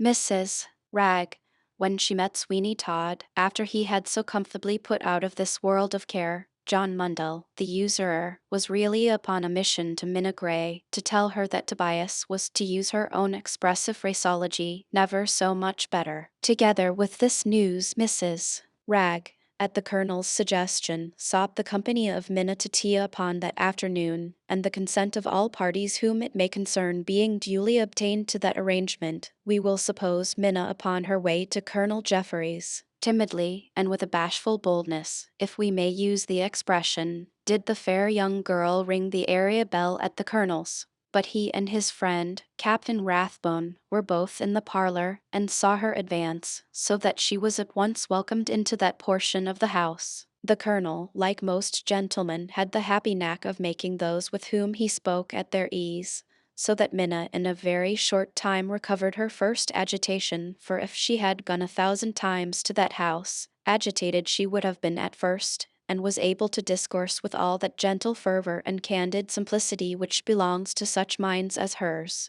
"A most favorable change," said the Colonel, "has taken place in Tobias, a change which I attribute to the strong influence which your visit had upon him. Such an opinion is not a mere fancy of mine, for the medical gentleman who is in attendance upon him fully concurs in that view of the case." Minna had no need to say that she was pleased, for she looked all the delight that such a communication was calculated to give her. Under these circumstances, then, continued the colonel, that which was only a faint hope of his recovery has become a certainty. Minna's eyes filled with tears. Yes, added Captain Rathbone, and we expect that to you he will make such revelations as shall bring proper punishment upon all those who have in any way been the cause of this calamity. Oh, forgive them all, now, said Minna. Since he recovers, we can forgive them all, you know, now. That cannot be, for the persecution that Tobias has endured is but part of a system which he will be the means of exposing. Will you come upstairs at once now, Miss Gray, and see him?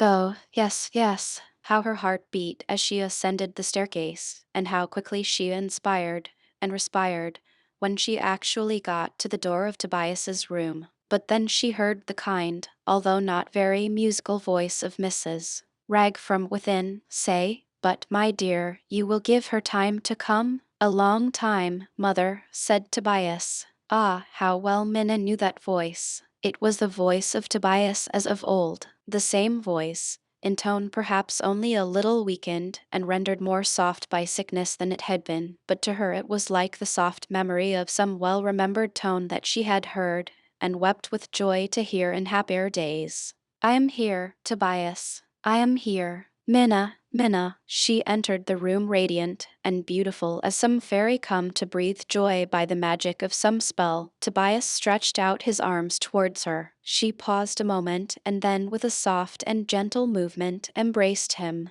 It was but for an instant she held him in her arms, and then she stepped back a pace or two and looked at him. "Quite well," said Tobias, understanding the look. "Quite. Oh, yes, Minna, and as happy as 50 kings. Are kings happy? Well, I don't know that they are, Minna, but at all events if they are, they can't possibly be happier than I am." "Bless the boy," said Mrs. Ragg, "how he does talk, to be sure." "Why, Tobias," said Colonel Jeffrey, "you are wonderfully improved within this last hour." "Yes, sir, and still more wonderfully since the best physician in the world has come to see me." The direction of his eyes towards Minna Gray let them know, if they had not guessed it before, who Tobias considered the best physician in the world to him. Minna shook her head and said, "But, Tobias, it is to this gentleman that you owe your life." "Yes," replied Tobias, "and if ever I forget to be grateful to him for all that he has done for me, I shall consider myself the worst person in the world. I, as bad, quite as Sweeney Todd." Tobias shuddered perceptibly as he pronounced Todd's name, and it was quite evident that evening in safety, as he could not but feel himself, and profoundly protected from the deadly malice of his late master, he could not divest himself of the absolute horror which evening a mere remembrance of him engendered. "Well, Tobias," said the colonel, as he drew a chair close to him, "since you have named Todd, pray tell us all about him." "All, yes, all, Tobias. I will tell all I know. Come closer to me, Minna. I feel, when you are near me, as though God had sent one of his angels to keep Todd from me. Oh, yes, I will tell all I know. How can he harm me now?" "How truly, Tobias," said Minna. Tobias still trembled. What a shock that bold, bad, unscrupulous man had given to the nerves of that boy. His bodily health may be restored, and his mind once more be brought back to sanity. But if Tobias Ragg were to live to the age of a patriarch, the name of Todd would be to him a something yet to shrink from, and the tone of his nervous system could never be what it once was. Minna looked up in his face, and the colonel, too, gazed fully upon him, so that Tobias found he was absolutely called upon to say something. "Yes," he began, "I remember that people came to the shop, and that they never went out of it again. Can you particularize any instance?" "Yes, the gentleman with the dog." Colonel Jeffrey showed by his countenance how much he was interested. "Go on," he said. "What about the gentleman with the dog?" "I don't know how it was," added Tobias, "but that circumstance seemed to tell more upon my fancy than any other. I suppose it was the conduct of the dog." "What sort of a dog was it?" "A large handsome dog, and Todd would not let it remain in the shop, so his master made him wait outside." Did he name the dog? Tobias passed his hand across his brow several times, and then his countenance suddenly brightening up, he said, Hector. Yes, Hector. Colonel Jeffrey nodded. What then happened, Tobias? Said Minna. Why, I think Todd sent me out upon some message, and when I came back the gentleman was gone, but not the dog. Now, Tobias, can you tell us what sort of a man with the dog was? Yes, fresh-colored and good-looking rather, with hair that curled. I should know him again. Ah, Tobias, said the colonel, I am afraid we shall none of us ever see him again in this world. Never, said Tobias. Todd killed him. How he did it, or what he did with the body, I know not, but he did kill him, and many more, I am certain as that I am now here. Many people came into the shop that never left it again, no doubt. And now, Tobias, how came you in the street by London Bridge so utterly overcome and destitute? The madhouse. Madhouse? Yes, I shall recollect it all. Where are you, mother? Bless us and save us. Here, to be sure, said Mrs. Ragg. Did I not come to you at your room and find you ironing, and did I not tell you that I had something to say about Todd, and ask you to fetch somebody? To be sure. Well, when you left, Todd came, and after once looking in his face, I almost forgot what happened except that there was a madhouse and a man named Watson. Watson, said Colonel Jeffrey, as he made a note of the name. Yes, added Tobias, and Fogg. Good. Fogg, I have it. Now, Tobias, where did you encounter this Fogg and Watson? That I cannot tell. I recollect trees, and a large house, and rooms, and a kind of garden, and some dark and dismal cells, and then my mind seems,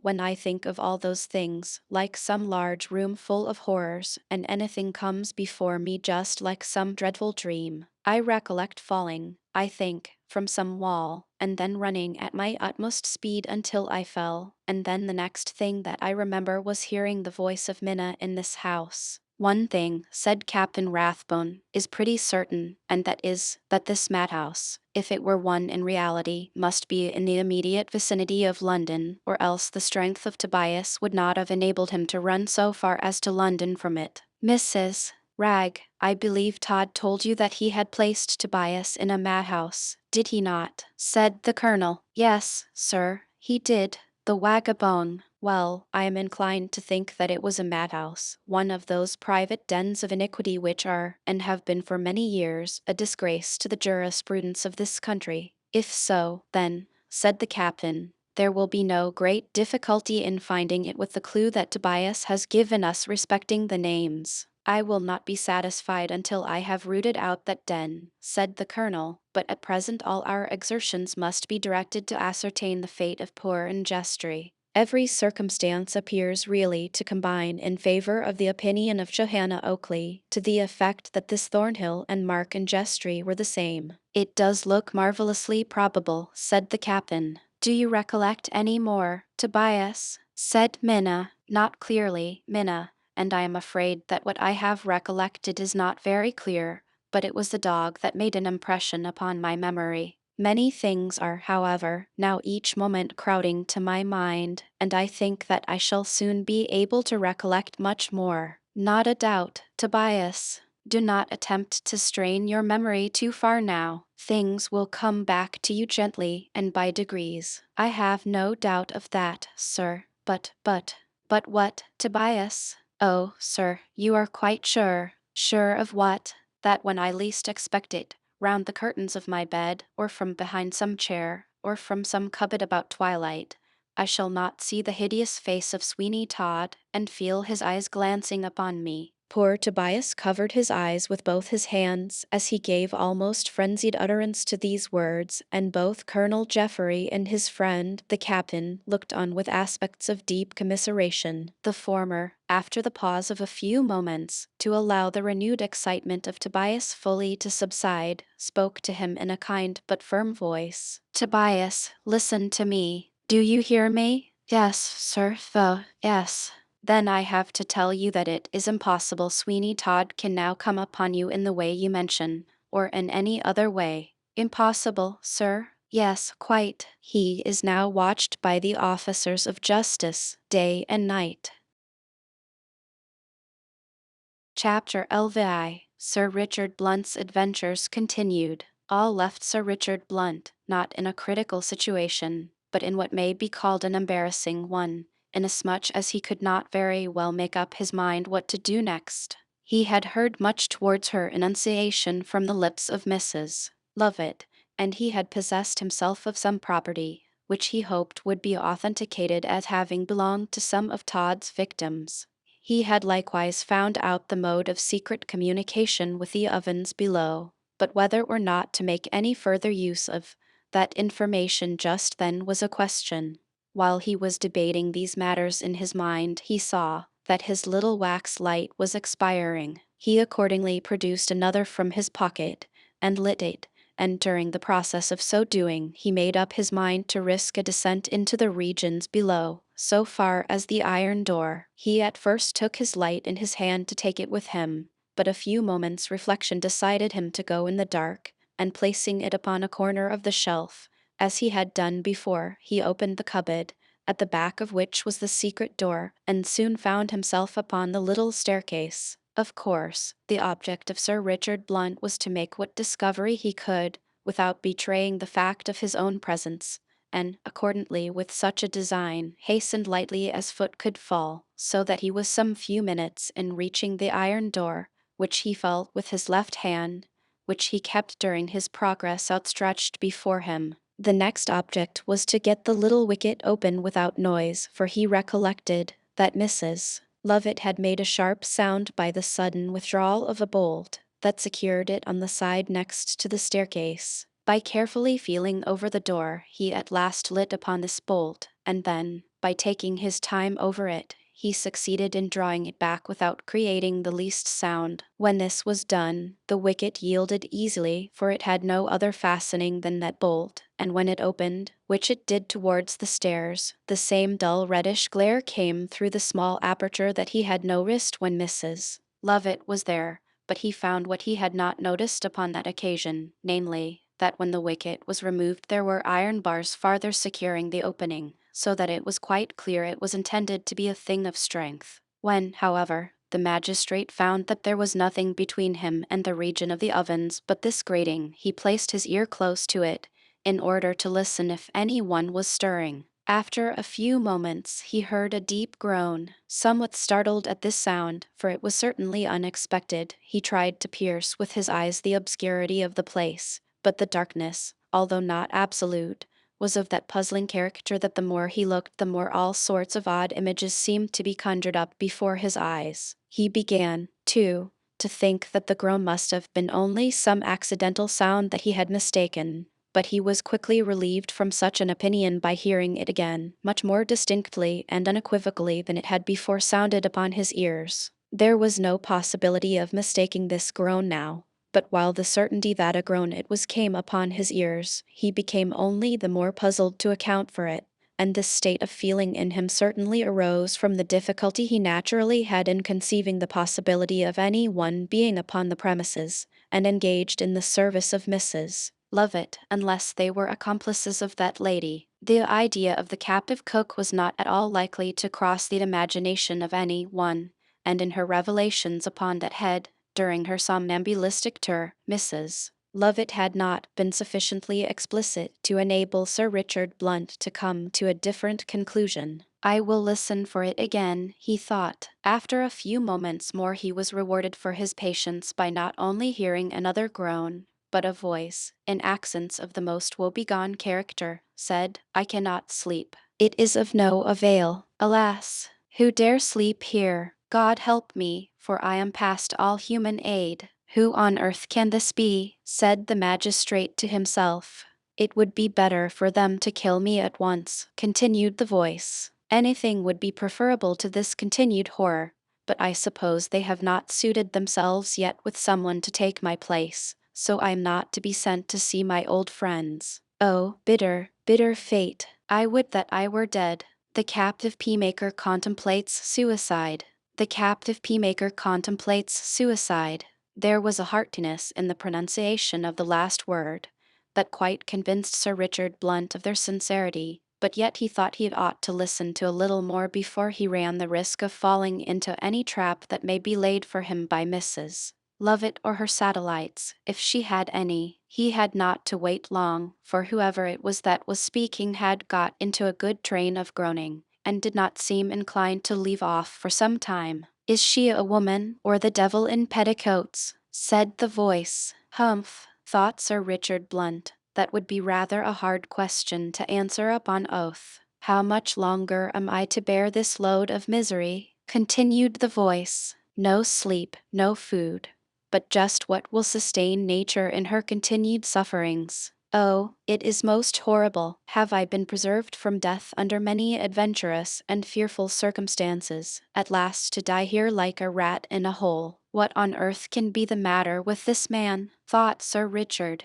There was a pause in the lamentations of the man now for a few seconds, during which he only groaned once or twice, just as if by way of letting any one know, who may be listening, that he was not pacified. At length, with a sudden burst of passion, he cried, "I can bear it no longer. Death of my own seeking, and by my own choice as to method, is far preferable to this state of existence. Farewell, all, farewell to you, fair and gentle girl, whom I loved and whose falseness first gave me a pang such as the assassin's dagger could not have inflicted. Farewell, dear companions of my youth, whom I had hoped to see again." "Sop," said Sir Richard Blunt. The captive cook was still. "Sop," cried Sir Richard Blunt again. "Good God!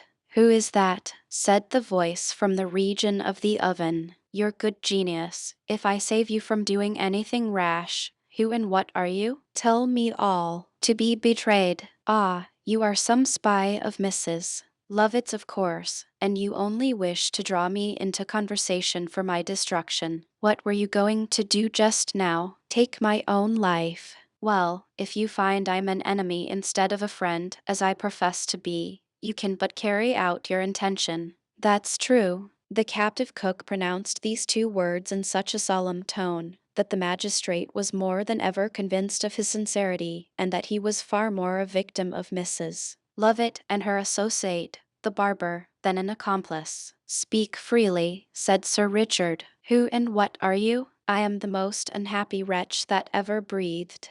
I am cribbed and cabined and confined. I live upon raw flour and water. I curse the hour that I was born, and wish I had been a blind kitten and drowned rather than what I am."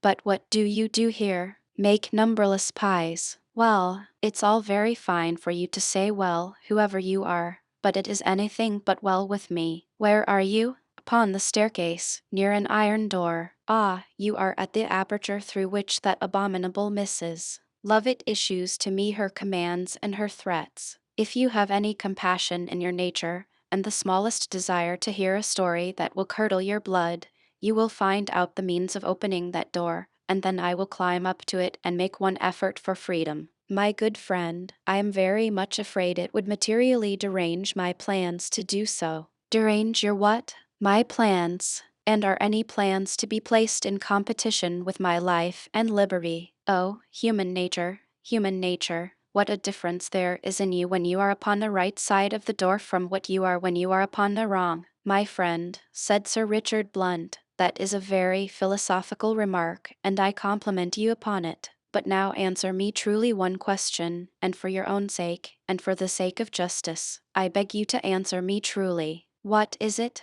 "Are you in present fear of death?" "No, not while I continue to make the pies." "Very good, very good. Now by all that's abominable, I only wish you had but to make them here for 1 week, and at the same time know as much as I know. I rather suspect that you would never say very good again." 1 week. Yes, only a week. Pray how long have you been here? I have lost count of the long weary days and the anxious nights. Oh, sir, be you whom you may, do not sport with me, for I am very, very wretched. If I could but be sure that you are a victim of the woman who lives above," said Sir Richard. "Sure that I am a victim? Oh, God, you suspect me of being her accomplice. Well, well, it is but natural, finding me here. I ought to expect as much. What can I say? What can I do to convince you of the contrary? Reveal all. Do you not know then that what? I may suspect much, but I know nothing. Then, the man's voice sunk to a husky whisper, and when he had spoken a few words, there was a death-like silence between him and Sir Richard Blunt. The latter at length said, "And you affirm this?" "I am willing to swear to it. Release me from here and take me to any court of justice you please, and I will affirm it. If you have any suspicion of my good faith, manacle me, bind me up in iron until I tell all. I am convinced. Oh, joy, I shall look upon the blessed sun again. I shall see the green fields. I shall hear the larks sing and drink in the odor of sweet flowers. I am not quite desolate." Sir Richard Blunt could hear him sobbing like a child. The magistrate did not interrupt this burst of feeling. He was, on the contrary, quite glad to be a witness of it, for it convinced him of the sincerity of the man. He could not think it possible he should find attending upon Mrs. Lovett's ovens so consummate an actor as it would have taken to play that part. After a few moments, however, he spoke, saying, "Now, my friend, are you one who will listen to reason in preference to merely acting upon the feelings and suggestions of the moment?" "I hope so." "Well, then, I think I could set you free tonight, but to do so would materially interfere with the course of that justice which is about speedily to overtake Mrs. Lovett.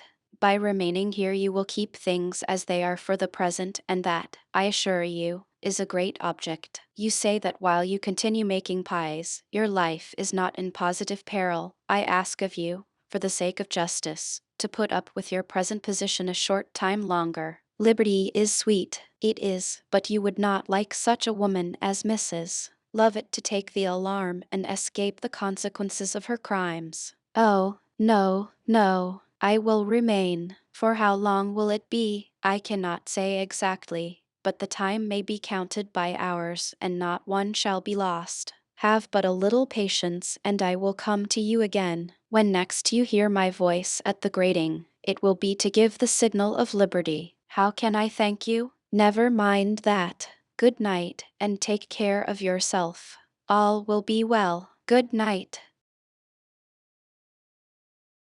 Chapter LVI. Big Ben makes a discovery. At 7 o'clock on the morning following these strange events, there were early prayers at St. Dunstan's, and the bells called together the devout at 6:30. Todd was there. Is the reader surprised? Has he never yet in his mundane experience met with a case of sanctimonious villainy? Does he think that going to prayer is incompatible with such a life as Todd's? Foe. Live and learn. Todd met the beadle upon the steps of the church. "Ah, Mr. T," said that functionary, "it does one good to see you, that it does a deal of good. I say that, of all the tradesmen in Fleet Street, you is the piousest." "We owe a duty to our Creator," said Todd, "which all the pomps and vanities of this world ought to make us neglect. Have you heard o' the suicide in Norfolk Street?" Todd shook his head. "Why, the beadle of St. Clement's was asking of me only last night what sort of man you was." Yes, to be sure. It's a gentleman as you went to shave, and as you lent a razor to, as has cut his blessed throat in Norfolk Street." "God bless me," said Todd, "you don't mean that."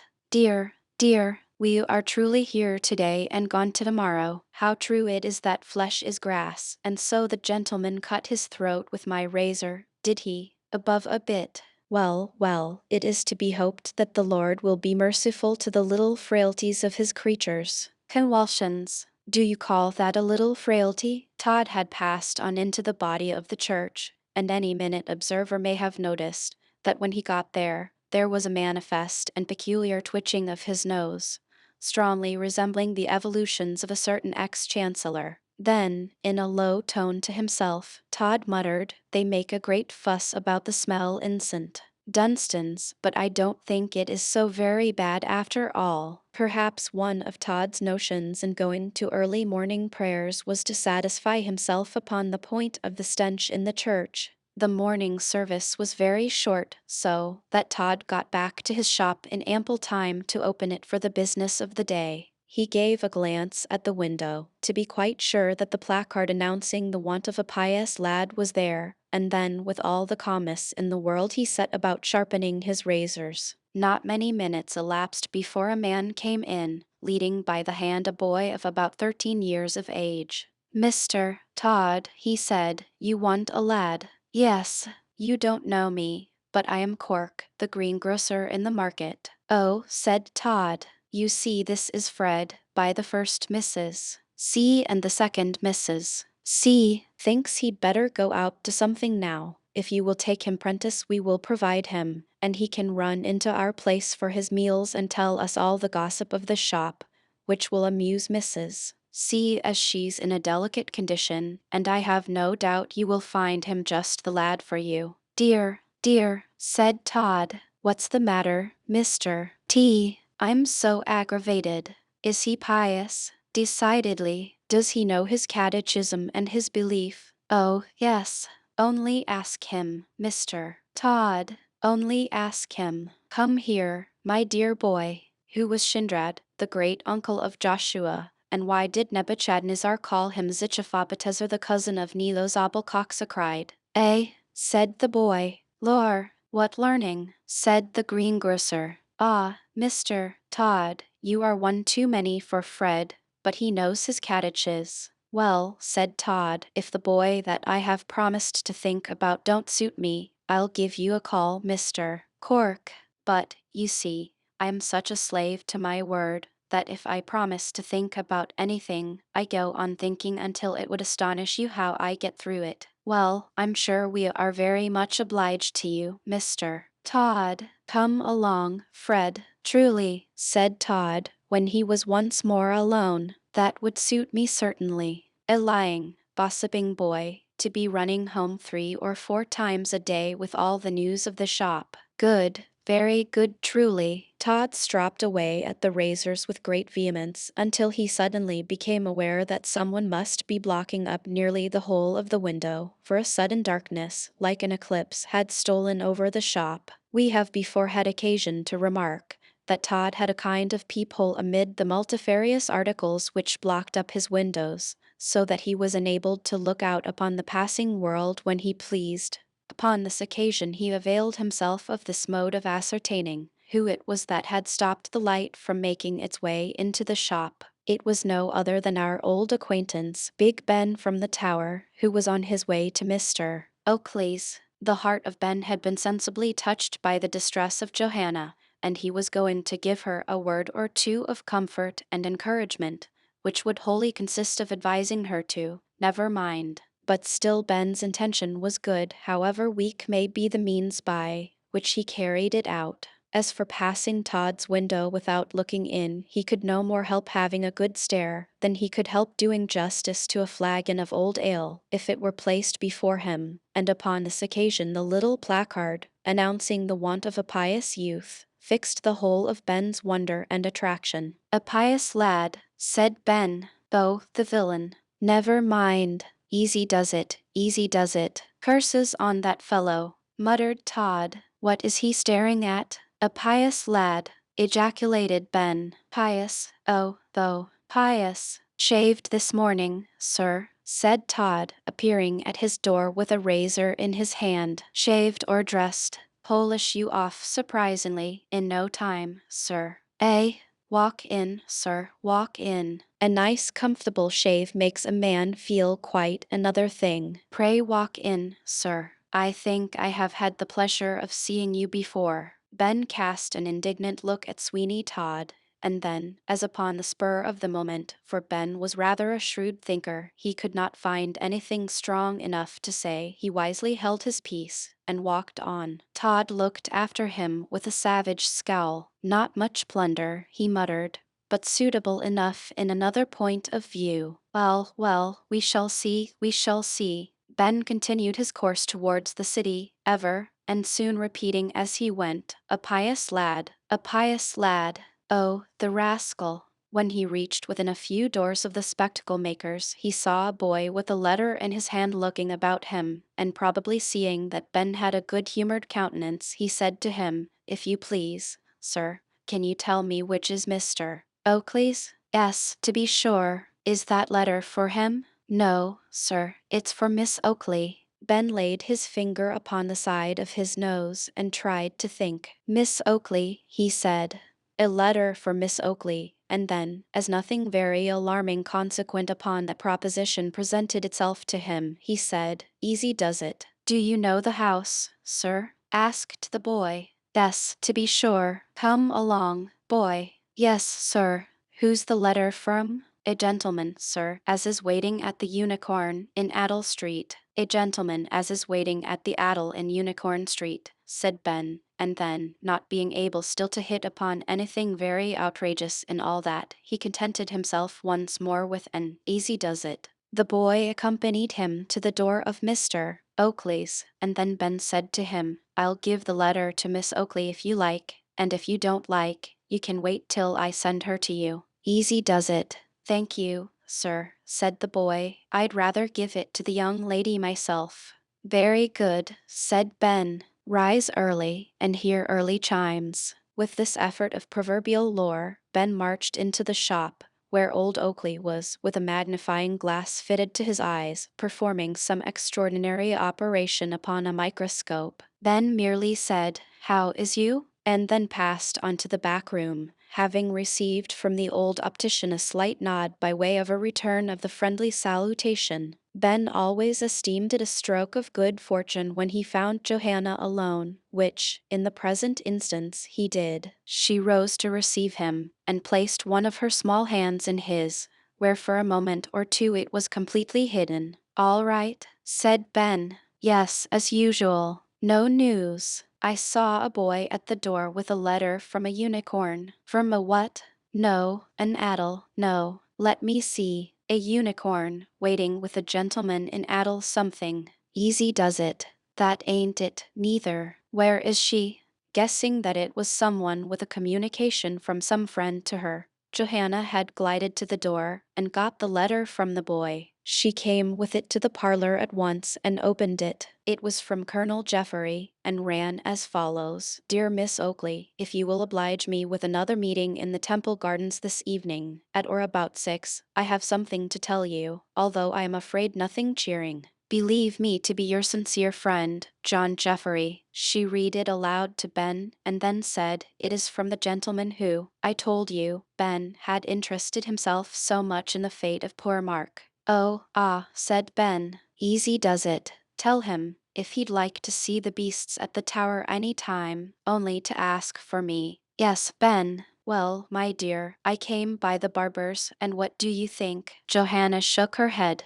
Guess again. Spare me, Ben. If you have any news for me, pray tell me. Do not keep me in suspense. Ben considered a little whether what he had to say was news or not, and then taking rather an enlarged view of the word, he added, Yes, I have. Todd wants a pious boy. A what? A pious boy. He's got a bill in his window to say that he wants a pious boy. What do you think of that, now? Did you ever hear of such a villain? Easy does it. And he came out, too, and wanted to polish me off. Oh, Ben. Oh, Johanna, take things easy. I mean, that you should be very careful truly not to go into that man's shop. Promise me that you will never do so. All's right. Never be afeard, or you'd never tame the beastesses. If I was only to go into that fellow's shop, and fix a eye on him so, you'd see. Ben fixed one of his eyes upon Johanna in such a manner that she was glad to escape from its glare, which was quite gratifying to him, Ben, inasmuch as it was a kind of tacit acknowledgment of the extraordinary powers of his vision. Easy does it, he said. All's right. Do you mean to meet this colonel? Yes, Ben. All's right. Only take care of yourself down Fleet Street. That's all. I will, truly. What do you say to taking me with you? Where, Ben? Why, where you go to meet the colonel, my dear. Personally, I should not entertain the smallest objection, but there is no danger in the transaction. I know that Colonel Jeffery is a man of honor, and that in meeting him upon such an occasion I am perfectly safe. Good again, said Ben. Easy does it. Hilloa, what's that in the shop? Only my mother come home. Only? The deuce. Excuse me, my dear, I must be off. Somehow or another, your mother and I don't agree, you see, and ever since I had that dreadful stomach ache one night here, it gives me a twinge to see her, so I'll be off. Chapter LVI. The Grand Consultation in the Temple. With this sage aphorism, Ben effected a hasty retreat from the optician's house by the private door, so that he should not run the risk of encountering Mrs. Oakley, who had made her appearance by the shop way. When Johanna was alone, she once again read the little missive from the colonel, and then, burying her face in her hands, she tried still to think that it was possible he may have some good news to tell her. And yet, if such had been the case, would he not have written it? Would he, feeling for her as she knew he did, have kept her in a state of suspense upon such a subject? Ah, no. He would rather have, in spite of all obstacles, made his way into the shop and called to her, Johanna, Mark and Jestry lives, if he had really been in a position to say so much. As these thoughts chased each other through the mind of the young girl, she shed abundance of tears, and so absorbed was she in her grief, that she was not aware that any one was present until she felt a light touch upon her shoulder, and upon starting round suddenly, she saw her friend Arabella Wilmot standing close to her. Johanna, yes, yes, Arabella, I am here. Yes, dear Johanna, but you are weeping. I am. To you these tears shall be no secret, Arabella. Alas, alas, you, who know my heart, know how much I have to weep for. You can bear with me. You are the only one in all the world whom I would willingly let see these bitter, bitter tears. At those words, Johanna wept afresh, and the heart of her young friend was melted. But recovering sooner than Johanna, Arabella was able to speak somewhat composedly to her, saying, Have you heard anything, Johanna, new? No, no, except that Mr. Geoffrey wishes to see me again to tell me something, and as he has not said in his letter what it is, I can guess it is no good news. No, is not that assuming too much? No, no, I know he would, if he had had any joyous intelligence for me, have written it. He would feel of what a suspense evening a few hours would be upon such a subject. No, Arabella, I feel that what he has to say is some terrible confirmation of my worst fears. Arabella found it no easy task to combat this course of reasoning upon the part of Johanna. She felt its force, and yet she felt at the same time that it was somewhat incumbent upon her to resist it, and to make at least the endeavor to ward off the deep depression that had seized upon Johanna. Now listen to me, she said. Perhaps what Colonel Geoffrey has to say to you is, after all, a something hopeful, but, at the same time, being only hopeful, and nothing positive, he may have felt how difficult it was to write it, without exciting undue effects in your mind, and so prefers saying it, when he can accompany it by all the little collateral circumstances which alone can give it its proper value. There was something like a gleam of sunshine in this idea. Do you understand me, dear Johanna? Yes, yes. Johanna spoke more firmly than before. The last argument of her friend had had all its weight with her, and had chased away many of the gloomy thoughts that had but a few moments before possessed her. What a strange compound is the human mind, and how singularly does it take its texture, chameleon-like, from surrounding circumstances. But a few moments since, and to Johanna the brief epistle of the colonel was suggestive of nothing but despair. How different now was its aspect! Arabella Wilmot had, by a few simple words, placed it in a new light, so that it started to the imagination of Johanna symbols of life. Ah, you are hoping now, said Arabella. I am. Perhaps it is as you say, Arabella. I will think it is. Miss Wilmot was now almost afraid that she had gone too far, and conjured up too much hope, but she could not bear the idea of dashing down again the fairy fabric of expectation she had moved in the bosom of Johanna, and merely added, Well, Johanna,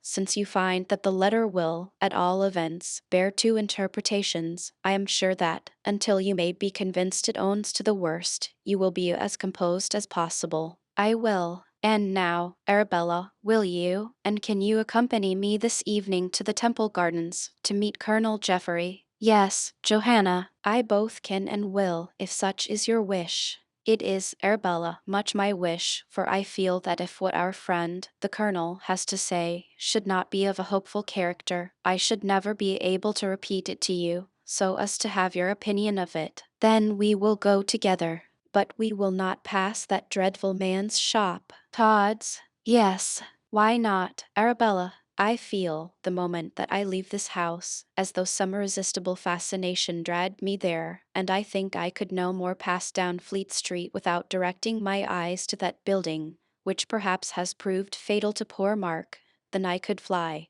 But, I shrink from that man recognizing us again. We will pass upon the other side of the way, Arabella, but do not say no to me, for pass I must. There was such a frantic sort of earnestness in the manner in which Johanna urged this point, that Arabella no longer made any sort of opposition to it, and the two young girls soon arranged a time of meeting, when they would proceed together to the Temple Gardens, to give Colonel Jeffrey the meeting he so much desired. As nothing of a very particular character occurred that day, we will at once follow Arabella and Johanna upon the mission, premising that the hours have slipped away which intervened between the time of Johanna receiving the note from Colonel Jeffrey and the time when, if she kept the appointment with him, it would be necessary for her to start from home to do so. Both the young girls made as great alterations in their attire as they could upon this occasion, so that they should not be strikingly recognizable again by Todd,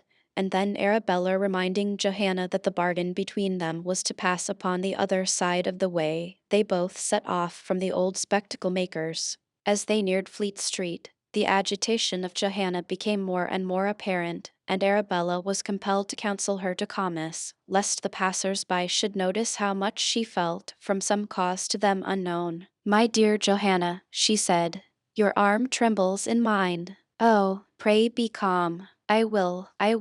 Are we near? Yes.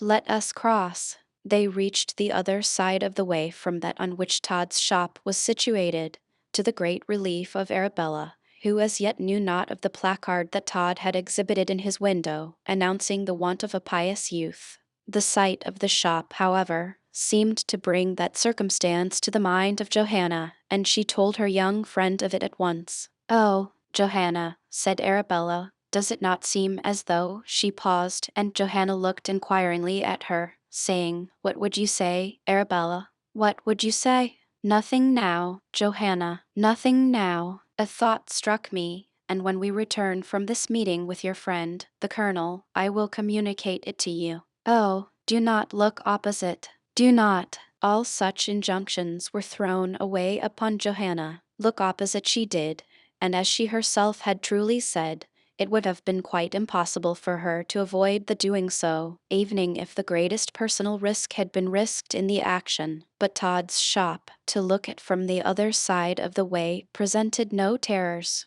It simply presented the idea of a little barber's shop, of no very great pretensions, but of sufficient respectability, as barbers' shops were in those days, not to make any decent person shrink from going into it. No doubt, in the crowd of Fleet Street, for Fleet Street was then crowded, although not to the extent it is now, Johanna and her friend passed quite unnoticed by Todd, even if he had been looking out. At all events, they reached Temple Bar without any obstruction or adventure. Finding, then, that they had passed the main entrance to the temple, they went down the nearest adjacent street, and pursuing a circuitous route through some curious-looking courts, they reached their destination yet a little before the appointed hour. Colonel Jeffrey, however, was not likely to keep Johanna Oakley waiting. "There," said Arabella. "Is that the Colonel?" Johanna looked up just as the Colonel approached, and lifted his hat. Yes. In another moment he was with them. There was a look upon the countenance of Colonel Jeffrey of deep concern, and that look, at one glance that was bestowed upon it by Johanna Oakley, was quite sufficient to banish all hidden hopes that she may yet have cherished regarding the character of the news that he had to impart to her. Arabella Wilmot, too, was of the same opinion regarding the physiognomical expression of the Colonel, who bowed to her profoundly. Johanna and Arabella meet and consult Colonel Jeffrey in Temple Gardens. Johanna and Arabella meet and consult Colonel Jeffrey in Temple Gardens. "I have brought my dearest friend with me," said Johanna, "from whom I have no secrets. Nor I, said the colonel, now that I hear she stands in such an enviable relation to you, Miss Oakley. Arabella slightly bowed, and Johanna, fixing her eyes, in which tears were glistening, upon him, said, You have come to tell me that I may abandon all hope. No, no, heaven forbid. A bright flush came over the face of the young girl, and clasping her hands, she said, Oh, sir, do not play with feelings that perhaps you scarcely guess at. Do not tamper with a heart so near breaking as mine. It is cruel, cruel. Do I deserve such a charge? Said the colonel, evening by implication. No, no, said Arabella. Recollect yourself, Johanna. You are unjust to one who has shown himself to be your friend, and a friend to him whom you hope to see again. Johanna held out her little childlike hand to the colonel, and looking appealingly in his face, she said, Can you forgive me? It was not I who spoke,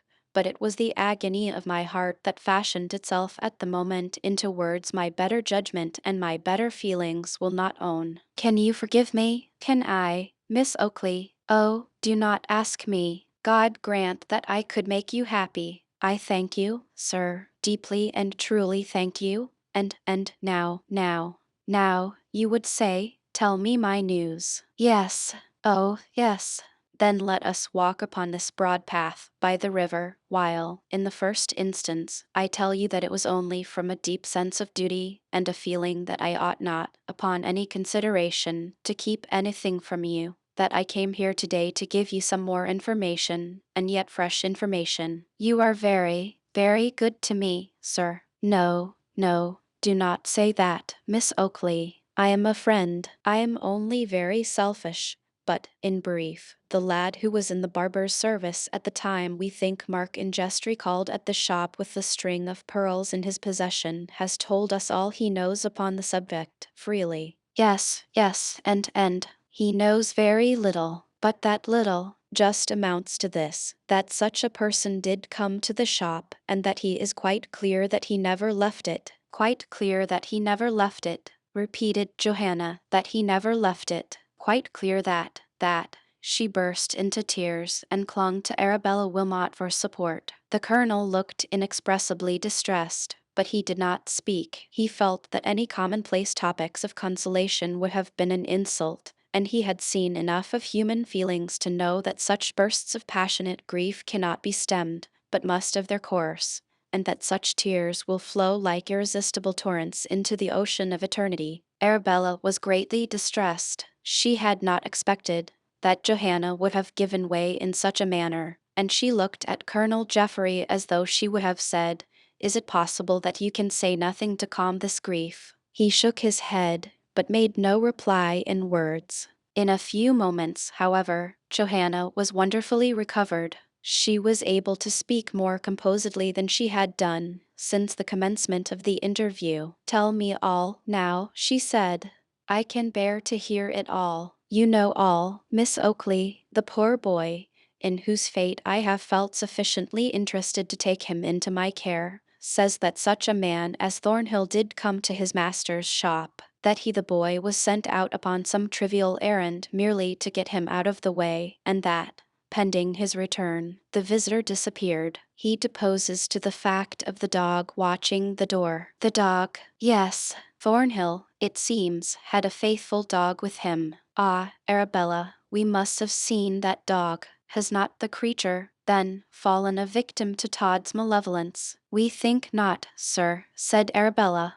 Go on, said Johanna. What more? The boy states that he is certain he saw the hat of the visitor with the dog in Todd's house, after Todd had declared he had left, and proceeded to the city. The hat, the dog, alas, alas! No, Miss Oakley, do not forget one thing, and that is that neither you nor any one else have as yet identified this Mr. Thornhill as Mr. Ingestry. No, not positively, but my heart tells me. Ah, Miss Oakley, the heart is the slave of the feelings and of the imagination. You must not always trust to its testimony or emotions upon cold fact. There is yet hope, then, Johanna, said Arabella, a bright hope for you to cling to, for, as this gentleman says, there is nothing positive to prove that Mr. Thornhill was Mark Ingestry. I would not, were I you, abandon that hope on any account while I lived and could still clutch it.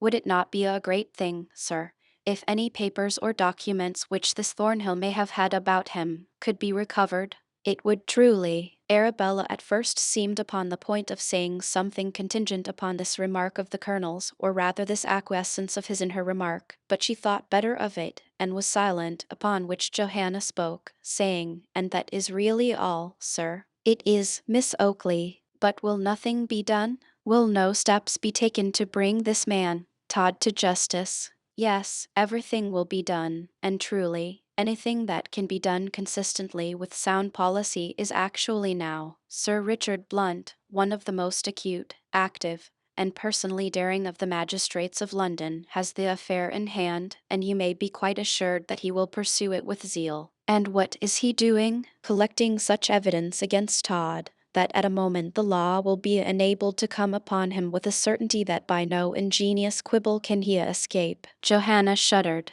"I thank you, sir, from my heart," she said, "for all the kindness, and I need not again trespass upon your time or your patience." "Ah, Miss Oakley, will you deny me your friendship?" "Oh, no, no. Then why deny me the privilege of a friend to see you sometimes? If I cannot say to you anything positively of a consoling character regarding him whom you so much regret, I can at least share your sorrows, and sympathize with your feelings." Johanna was silent, but after a few moments she began to feel that she was acting both with harshness and injustice towards one who had been all that the kindest and most generous friend could be to her.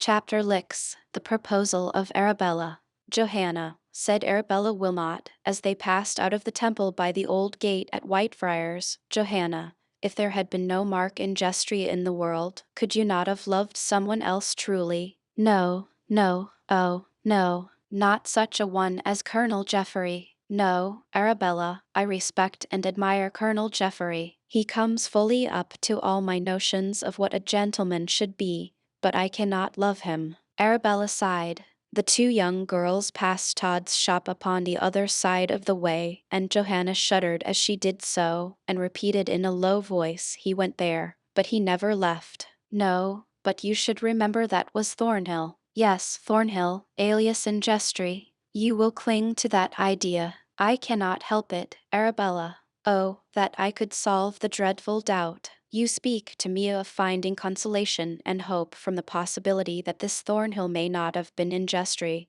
but I feel, Arabella, that the agony of that constant doubt, and the pangs of never-ending thought and speculation upon that subject will drive me mad. I cannot endure them. I must be resolved one way or the other. It is suspense that will kill me. I may in the course of time reconcile myself to the fact that poor Mark had gone before me to that world where we shall assuredly meet again, but the doubt as to his fate is truly madness." There was a manner about Johanna, as she pronounced these words, that was quite alarming to Arabella. Perhaps it was this alarm which went a long way towards inducing her, Arabella, to say what she now said to Johanna. "Have you forgotten your idea of going disguised to Todd's, Johanna? And have you forgotten what Mr. Ben, your friend from the Tower, told you?" "What? Oh, what, Arabella? What did he tell me that I should remember?" "Why, that Todd had placed a placard in his window, stating that he wanted a boy in his shop." "Oh, Johanna, it would be so romantic, and to be sure, I have read of such things. Do you think you would have courage sufficient to dress yourself again in my cousin's clothes, and go to Todd's shop?" "Yes, yes, I understand you, and apply for the vacant situation." "Yes, Johanna, it may, you know, afford you an opportunity of searching the place, and then, if you found nothing which could assure you of the presence at one time there of Mark in Jestry, you would come away with a heart more at ease." I should. He could but kill me." Who? Who?" "Sweeney Todd." "Oh, no, no, Johanna, your stay would not exceed a few short hours." "Oh, what long hours they would be!" "Well, Johanna, I almost dread the counsel I am giving to you. It is fraught probably with 1,000 mischiefs and dangers, that neither you nor I have sufficient experience to see, and now that I have said what I have, I beg of you to think no further of it. and from my heart I wish it all unsaid. No, Arabella, why should you wish it unsaid? It is true that the course you suggest to me is out of the ordinary way and most romantic, but, then, are not all the circumstances connected with this sad affair far out of the ordinary course? Yes, yes, and yet, Arabella, I will do it. Oh, Johanna, Johanna, if any harm should come to you, then absolve yourself, Arabella, from all reproach upon the subject. Remember always that I go upon my own responsibility and against your wishes, feelings, and advice. All that I now ask of you is that you will once more lend me that disguise, and assist me in further making myself look like that I would represent myself, and I shall then, perhaps, ask no more of your friendship in this world. Arabella was horrified. The plan she had proposed had, from her course of romantic reading, such charms for her imagination that she could not have forborne mentioning it, but now that in earnest Johanna talked of carrying it out, she became terrified at what may be the consequences.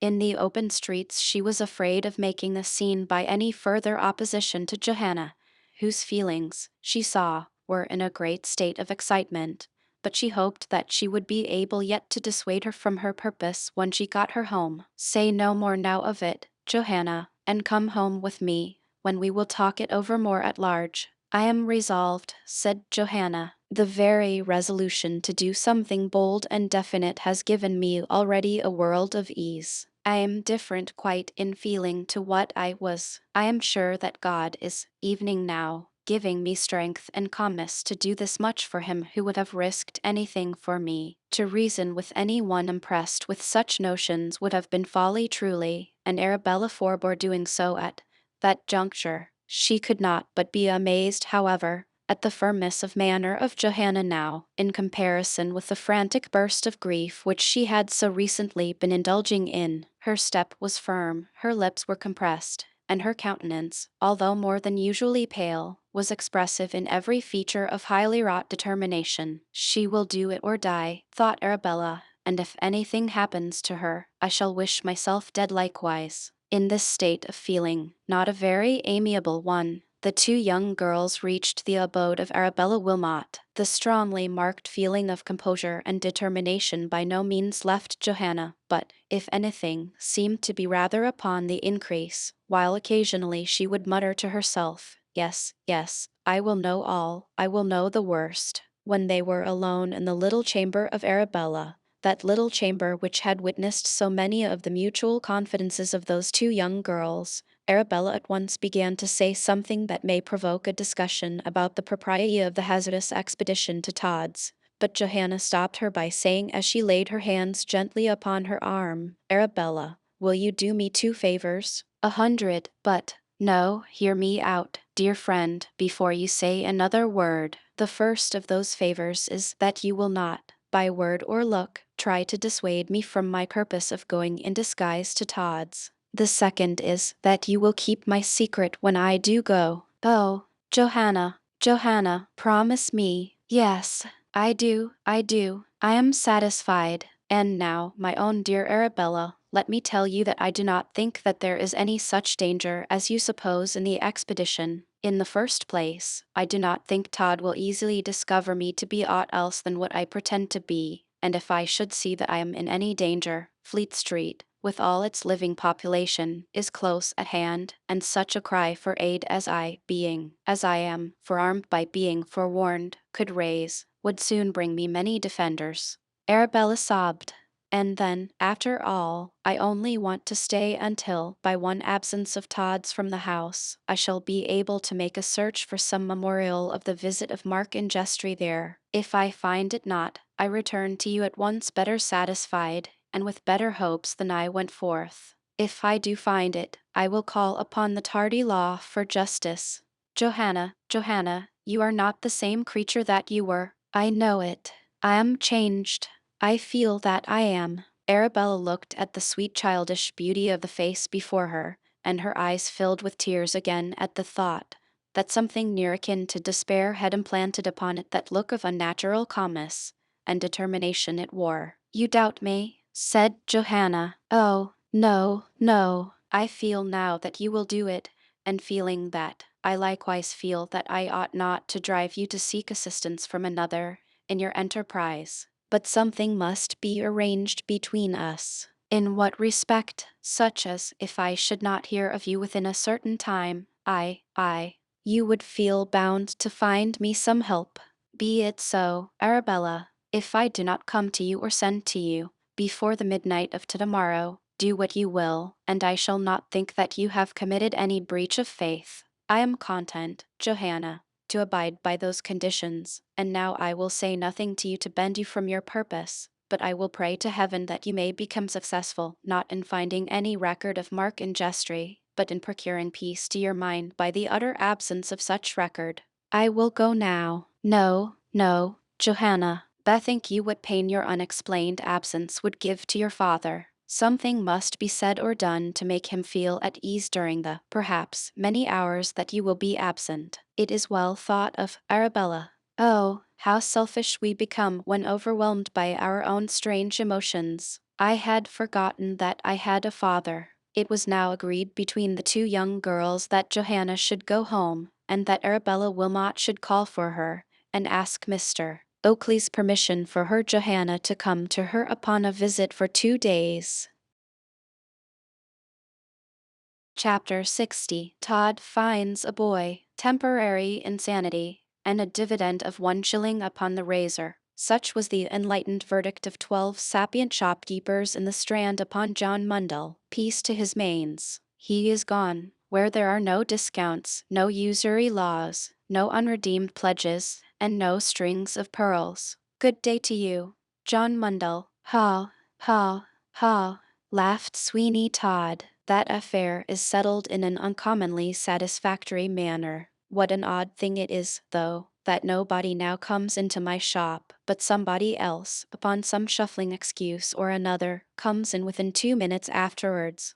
Now, if I were superstitious, which I am not, here Todd looked first over his right shoulder and then over his left, with 2 perceptible shudders. If, as I say, I were superstitious, which, Theloa, who's this? Oh, I beg your pardon, Mr. Todd, said a woman in widow's weeds as she entered the shop, but they do say that. What? Screamed Todd. What? That you are charitable to the poor. Oh, that's all.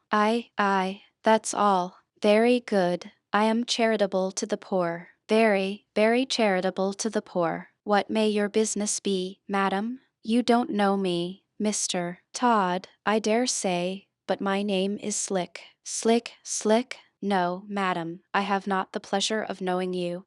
And may I again ask why I am honored with a visit? Why, sir, I have got up a little humble petition. You see, sir, my husband, Solomon Slick, is a watchmaker, and one day, about a month ago, he went out to go to the city with 2 chronometers to take to Brown, Smuggins, Bugsby, and Pod, who employ him, and he was never afterwards heard of, leaving me with 6 children, and 1 at the breast. Now, Mr. Brown is a kind sort of man, and spoke to Pod about doing something. But Bugsby and Smuggins, they will have it that my husband ran away with the watches, and that we are only watching the best time to go to him.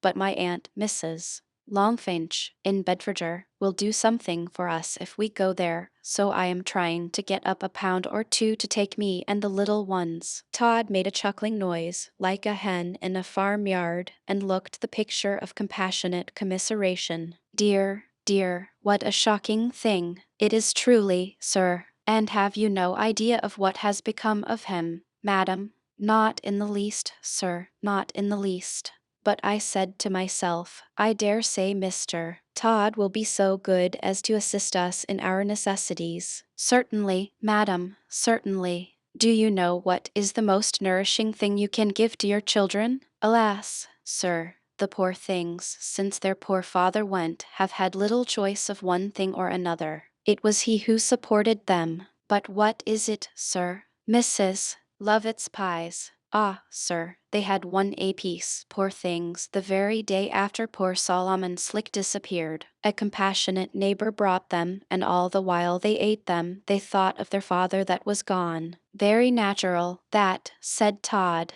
Now, Mrs. Slick, I am but a poor man, but I will give you my advice and something more substantial. The advice is that if anybody is moved to compassion and bestows upon you a few pence for your children, you go and lay it out in pies at Mrs. Lovett's, and as for the more substantial something, take that and read it at your leisure. Todd, as he spoke, took from a drawer a religious tract entitled The Spiritual Quartern Loaf for the Hungry Sinner and handed it to Mrs. Slick. The poor woman received it with a look of disappointment and said, with a slight shudder, "And is this all you can do, Mr. Todd?" "All," cried Todd, "all. Good gracious, what more do you want? Recollect, my good woman, that there is another world where the poor will have their reward, provided that in this they are not too annoying to the rich and the comfortable. Go away, dear, dear, and this is gratitude. I must go and pray for the hardness of heart and the Egyptian darkness of the common and the lower orders in general, and you in particular, Mrs. Slick." The woman was terrified at the extraordinary faces that Todd made during the delivery of this harangue,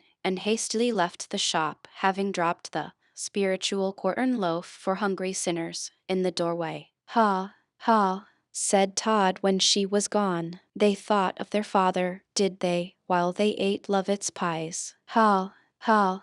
At this moment a man made his appearance in the shop and looked with a sly twinkle at Sweeney Todd. The latter started, for in that man he imagined no other than an under-attendant at the establishment of Mr. Fogg at Peckham. That this man came with some message from Fogg, he did not for a moment doubt, but what could it possibly be, since he Todd fully believed that Tobias Ragg was no more. "Do you know me?" said the man. As a general proposition, Todd did not like to say yes to anything, so he looked dubious, and remarked that he thought it may rain soon, but if he the man wanted a clean shave, he Todd would soon do for him. "But, really, Mr. Todd, don't you know me?" "I know nobody," said Todd. The man chuckled with a hideous grimace that seemed habitual to him, for he at times indulged in it, when, to all appearance, no subject whatever of hilarity was on the topic, and then he said, "I come from Fogg." "Fogg's, not Fogg."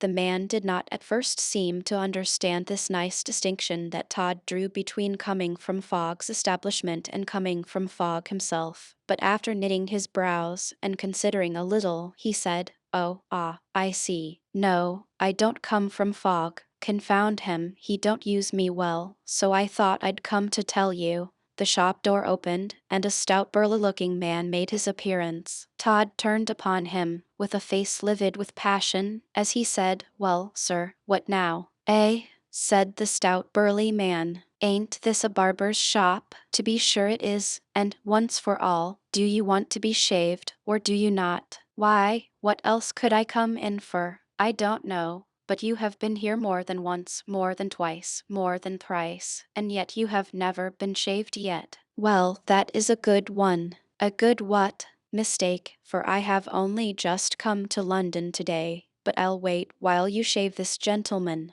"I am in no hurry." "No, sir," said Todd. "This gentleman is a private friend of mine, and don't come to be shaved at all." The stout burly-looking man seemed rather confused for a moment, and then he turned to the stranger and said, "Are you really a private friend of Mr. Todd's?" "Very," said the other. "Then I scorn to interrupt any one in their confidential discourse, just because my beard happens to be a day old. No, I trust that time and old English politeness will ever prevent me from doing such a thing, so, Mr. Todd, I will look in upon some other occasion, if you please." "No, no," said Todd, "sit down. Business is business. Pray sit down. You don't know how disappointed I shall feel if I don't polish you off, now that you are here, sir." "Could not think of it," said the other, in whom the reader has, no doubt, recognized one of Sir Richard Blunt's officers. "Could not for a moment think of it. Good day." Before Todd could utter another remonstrance, he was out of the shop, and when he got about 12 paces off, he met Crotchet, who said, "Well, what do you bring it in now?" "I must cut it." Todd is beginning to recollect me, and to think there is something odd going on. "Mr. Crotchet gave a slight whistle, and then said, "Worry good, but did you leave a hindividdle in the shaving crib, to be done for?" Yes, but he said he was a private friend of Todd's. Good again, that will do, he's safe enough, I dare say, and if he isn't, why he ought to be more particular in addressing of his acquaintances. Do you know where the governor is? No, I have not seen him, but will you tell him, Crotchet, why I think it's better for me to be scarce for a day or two? To be sure, old fellow. Chapter LXI. Todd receives some startling intelligence. It took Todd, master as he was or used to be, in the hour of dissimulation, some few minutes to recover his composure after the officer had left the shop, and during that time the gentleman from Fogg's looked at him with the quiet sniggering kind of laugh so peculiar to him. Todd was evidently, day by day, losing that amount of nerve which had at one time formed his principal characteristic. It was getting, in fact, clear to himself that he was not near so well fitted for the business he was carrying on as he had been. Turning to the man from Fogg's, he said, while he put on as bland a smile as he could, "Well, my friend, I suppose you have sought me with some motive. Pray speak out, and tell me what it is." The man laughed.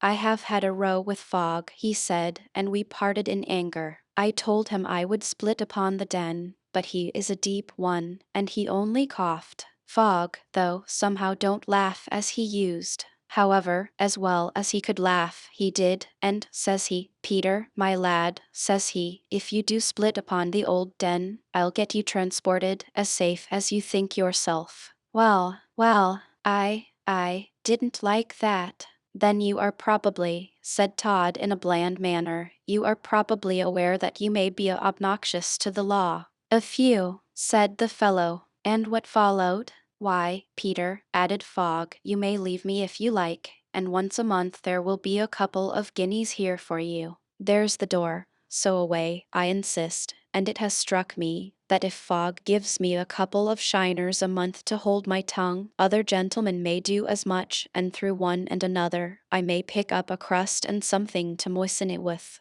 The man laughed again. Todd nodded his head, as much as to say, "You could not have explained yourself clearer," and then he said, "Peter, in your way you have a certain sort of genius. I may just remark, however, that after paying Fogg handsomely for what he has done, it is rather hard that Fogg's cast-off officials should come upon Fogg's best customers and threaten them out of any more." "I know it's hard," said the man. "Then why do you do it?" "Because, to my thinking, it would be a deuced sight harder for me to want anything, and besides, I may get into trouble and be in the hands of the police, when who knows but that in some soft moment someone may get hold of me and get it all out of me. Wouldn't that be harder still for all?" "It would." "Ah, Mr. Todd, I always thought you were a man of judgment, that I did. You do me infinite honor." "Not at all. I say what I think, you may take your oath of that.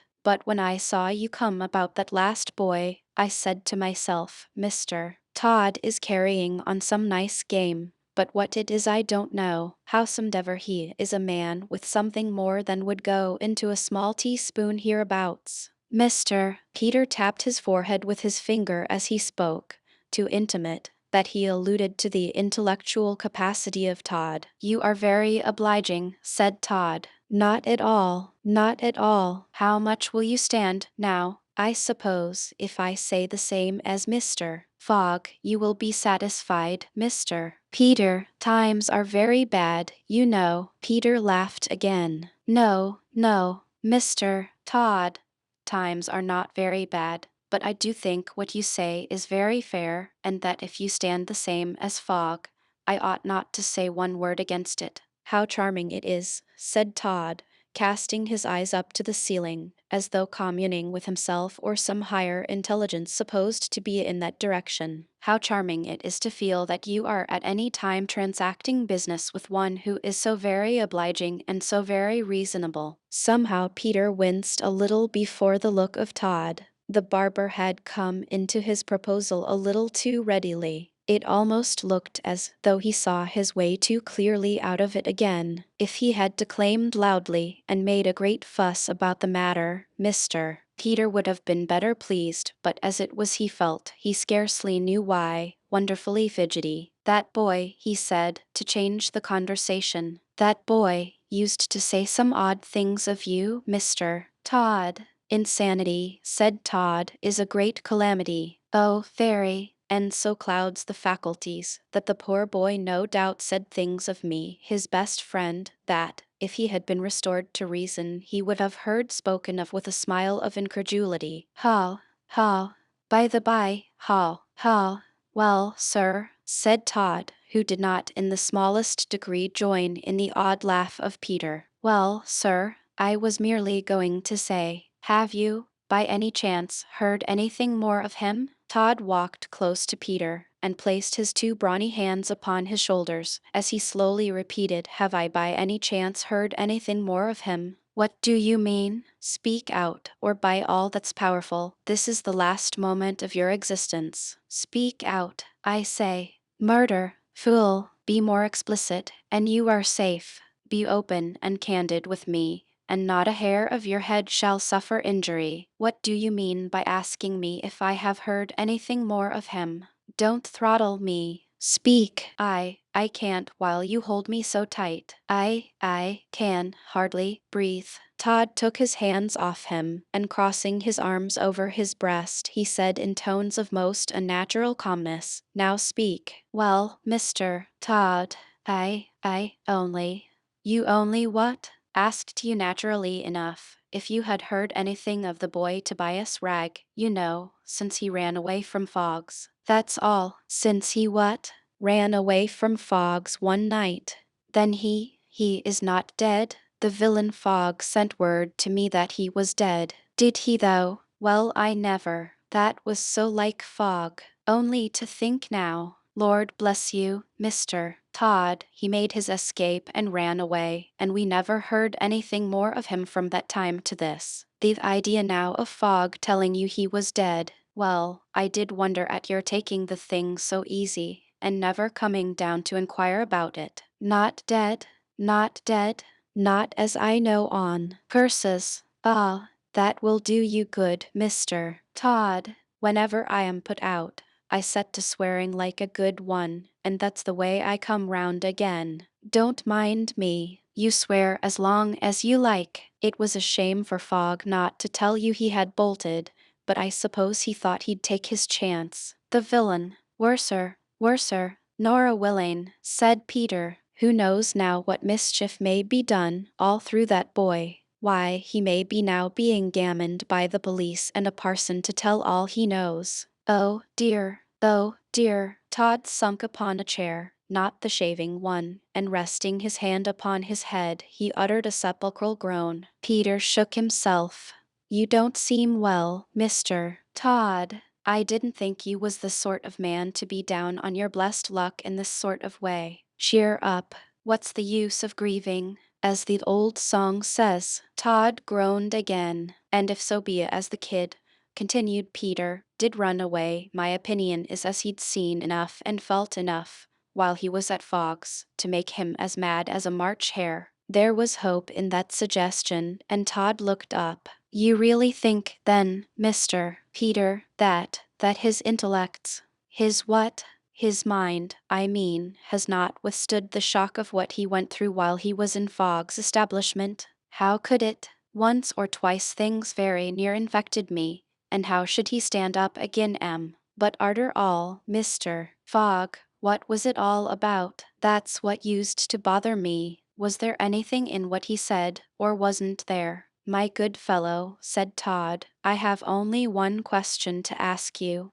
Fire away. And that is, if you would prefer to have a sum of money down, and not trouble me any more. Down. Yes, down. On the nail. Well, it's temptatious, I own. Let me see. Thus Fogg's regular annuity, as a fellow may call it, and a good round sum down from you, Mr. T. I think you said a good round sum down on the nail, didn't you? Yes.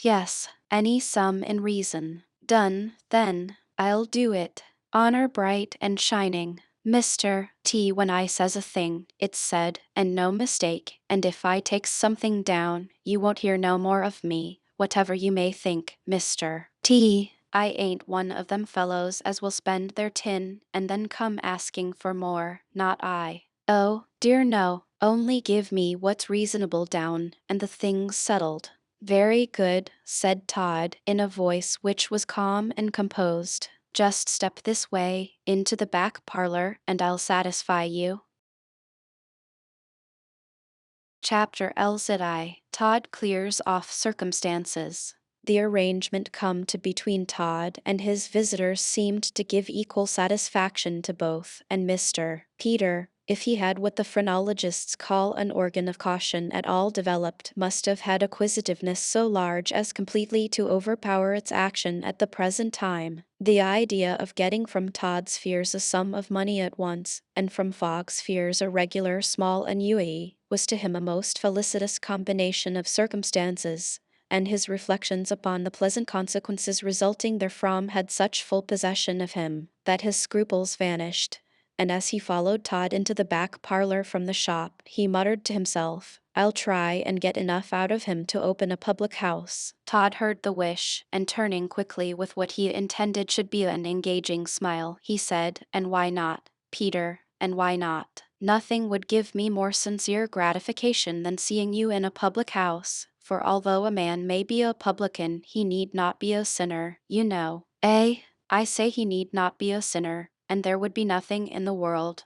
Peter, to prevent you from having prayers night and morning, and I am sure I should be most happy to come now and then, if it were only to say amen. Humph, said Peter, you are too good, you are, much too good, really. Not at all, Peter. Let us be as good as we may, we cannot be too good. Human nature is a strange compound, you know, mixed up of several things opposite to each other, like a lather in a shaving dish. With this sentiment Todd held open the door of the sanctum behind his shop, and by a cautious wave of his hand invited Mr. Peter to enter. That gentleman did so. Now, said Todd, in quite a confidential tone, what is your peculiar affection in the here, Mr. Todd went through the pantomimic action of draining a glass. Peter laughed, and then shaking his head waggishly, he said, what a rum un you are. Fogg had his funny ways, but I do think you beat him. That you do. Well, if I must say I have a partiality, it's to brandy. Do you know, I think, between you and me and the post, that a drop of good brandy is rather one of them things that makes human nature what it is. What a just remark, said Todd. Peter looked as sage as possible. He was getting upon wonderfully good terms with his own sagacity, a certain sign that he was losing his ordinary discretion. Todd opened a small cupboard in the wall, what a number of small cupboards in the wall Todd had, and produced a long-necked bottle and a couple of glasses. He held the bottle up to the dim light, saying, that's the thing, rather. It looks like it, said Peter. And it is, said Todd, what it looks. This bottle and the liquor within it have basked in the sun of a fairer clime than ours, Peter, and the laughing glades of the sweet south have capped it in beauty. Peter looked puzzled. What a learned man you are, Mr. D, he said. You seem to know something of everything, and I dare say the brandy is to the full as good as it looks. This was decidedly a quiet sort of hint to decant some of it without further loss of time, and Todd at once complied. He filled Peter's glass to the brim, and his own more moderately, and as the golden liquor came out with a pleasant bubble from the bottle, Peter's eyes glistened and he sniffed up the aroma of that pure champagne brandy with the utmost complacence. Beautiful! Beautiful, he exclaimed. Pretty well, said Todd. Pretty well. It's glorious. Mr. Peter raised the glass to his lips and giving a nod to Todd over the rim of it, he said, I looks towards you. Todd nodded, and then, in another moment Peter put down his empty glass. Out and out, he gasped. Out and out. Ah, that is the stuff. Todd tossed off the glass, with the toast of a long life, and a merry one, which was duly acknowledged by Peter, who replied, the same to you, Mr. T, and lots of M. It's like milk, said Todd, as he filled Peter's glass again. It's for all the world like milk, and never can do any one any harm. No, no, enough. There, stop. Todd did stop. when the glass was within a hair's breadth of running over, but not before, and then again he helped himself, and when he set the bottle upon the table, he said, "A biscuit? Not for me. No, no, you will find it pleasant with the brandy. I have one or two here. Rather hard, perhaps, but good. Well, I will, then. I was afraid you would have to go out for them. That was all, Mr. T, and I wouldn't give you any trouble for the world. I only hope we shall often meet in this quiet, comfortable way, Mr. T. I always did respect you, for, as I often said to Fogg, of all the customers that come here, Mr. Todd for me, he takes things in an easy way, and if he is a thundering rogue, he is at all events a clever one. How kind! No offense, I hope, Mr. Todd. Offense, my dear fellow? Oh, dear me, how could you think of such a thing? Offense, truly, you cannot possibly offend me. I'm rejoiced to hear you say so, Mr. T. I am really, and this is the very best, brandy that ever Where are you going, Mr. T? Only to get the biscuits. They are in the cupboard behind you, but don't stir, I beg. You are not at all in the way. Are you sure? Quite. Todd stepped easily between Peter's chair and the wall, and opening another of the mysterious small cupboards, he laid his hand upon a hammer, with a long handle, that was upon the shelf. If this, said Peter, was the last word I had to say in the world, I would swear to the goodness of the brandy. As he uttered the words, he turned his head sharply, and faced Todd. The hammer was upraised, and would, if he had not so turned, have descended with fatal effect upon the top of his head. As it was, Peter had only time to utter one shriek, when down it came upon the lower part of his face. The crush was hideous. The lower jaw fell crushed and mangled, and, with a frightful oath, Todd again raised the hammer, but the victim closed with him, and face to face they grappled. The hammer was useless, and Todd cast it from him as he felt that he required all his strength to grapple with the man who, at that moment, fastened on him with the strength of madness. Over chair, over the table, to the destruction of all that was on it, they went, coiled up in each other's embrace, dashing here and there with a vehemence that threatened destruction to them both, and yet not a word spoken. The frightful injury that Peter had received effectually prevented him from articulating, and Todd had nothing to say. Down, down they both come, but Todd is uppermost. Yes, he has got his victim upon the floor, and his knee is upon his chest. He drags him a few inches further towards the fireplace. Inches were sufficient, and then grappling him by the throat, he lifts his head and dashes it against the sharp edge of an iron fender. Crash, crash, crash. The man is dead. Crash again. That last crash was only an injury to a corpse. Once more Todd raised the now lax and smashed skull, but he let it go again. It fell with a heavy blow upon the floor. That will do, said Todd. Sweeney Todd butchers the turkey. Sweeney Todd butchers the turkey. He slowly rose and left his cravat in the hands of the dead man. He shook himself, and again that awful oath, which cannot be transcribed, came from his lips. Rap, rap, rap. Todd listened. What's that? Somebody in the shop? Yes, it must be, or someone wanting to come in, rather, for he had taken the precaution to make the outer door fast. Rap, rap, rap. I must go, said Todd. Stop, let me see. He snatched a glass from the wall and looked at himself. There was blood upon his face. With his hand he hastily wiped it off, and then, walking as composedly as he could into the shop, he opened the door. A man stood upon the threshold with quite a smile upon his face as he said, "Busy, I suppose?" "Yes, sir," said Todd. "I was just finishing off a gentleman." "Shaved or dressed, sir?" "Shaved, if you please. But don't let me hurry you, by any means. I can wait a little. Thank you, sir. If you will oblige me for a moment or two, you will find some amusements, sir, from the Evening Courant, I dare say." As he spoke, he handed the then popular newspaper to his customer and left him. Todd took good care to close the door leading into the parlor, and then proceeding up to the body of the murdered Peter, he, with his foot, turned it over and over, until it was under the table, where it was most completely hidden by a cover that hung down to within an inch of the floor. Before Todd had got this operation well completed, he heard his shop door open. That door creaked most villainously. By so doing, while he was otherwise engaged, he could always hear if it was opened or attempted to be opened. Todd was in the shop in a moment and saw a respectable-looking personage, dressed in rather clerical costume, who said, "You keep powder?" "Certainly, sir." "Then I wish my hair powdered. But do not let me interrupt this gentleman. I can wait. Perhaps, sir, if you could make it convenient to look in again," said Todd, "you will probably be more amused by looking at the shops than by waiting here while this gentleman is shaved." "Thank you. You are very kind, but I am rather tired and glad of the opportunity of having a rest." "Certainly, sir. As you please. The Courant, sir, at your service." "Thank you, thank you."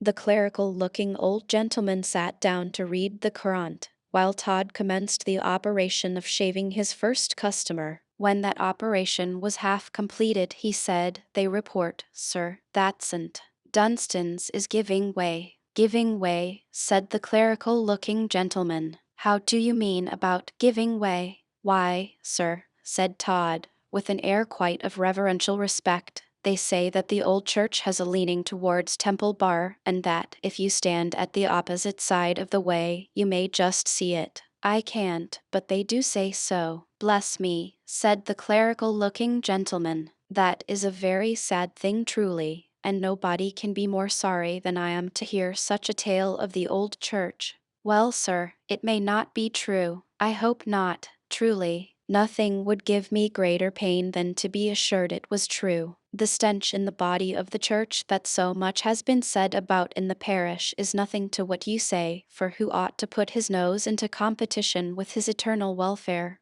Who, truly, sir? What is your opinion of that alarming stench in Old St.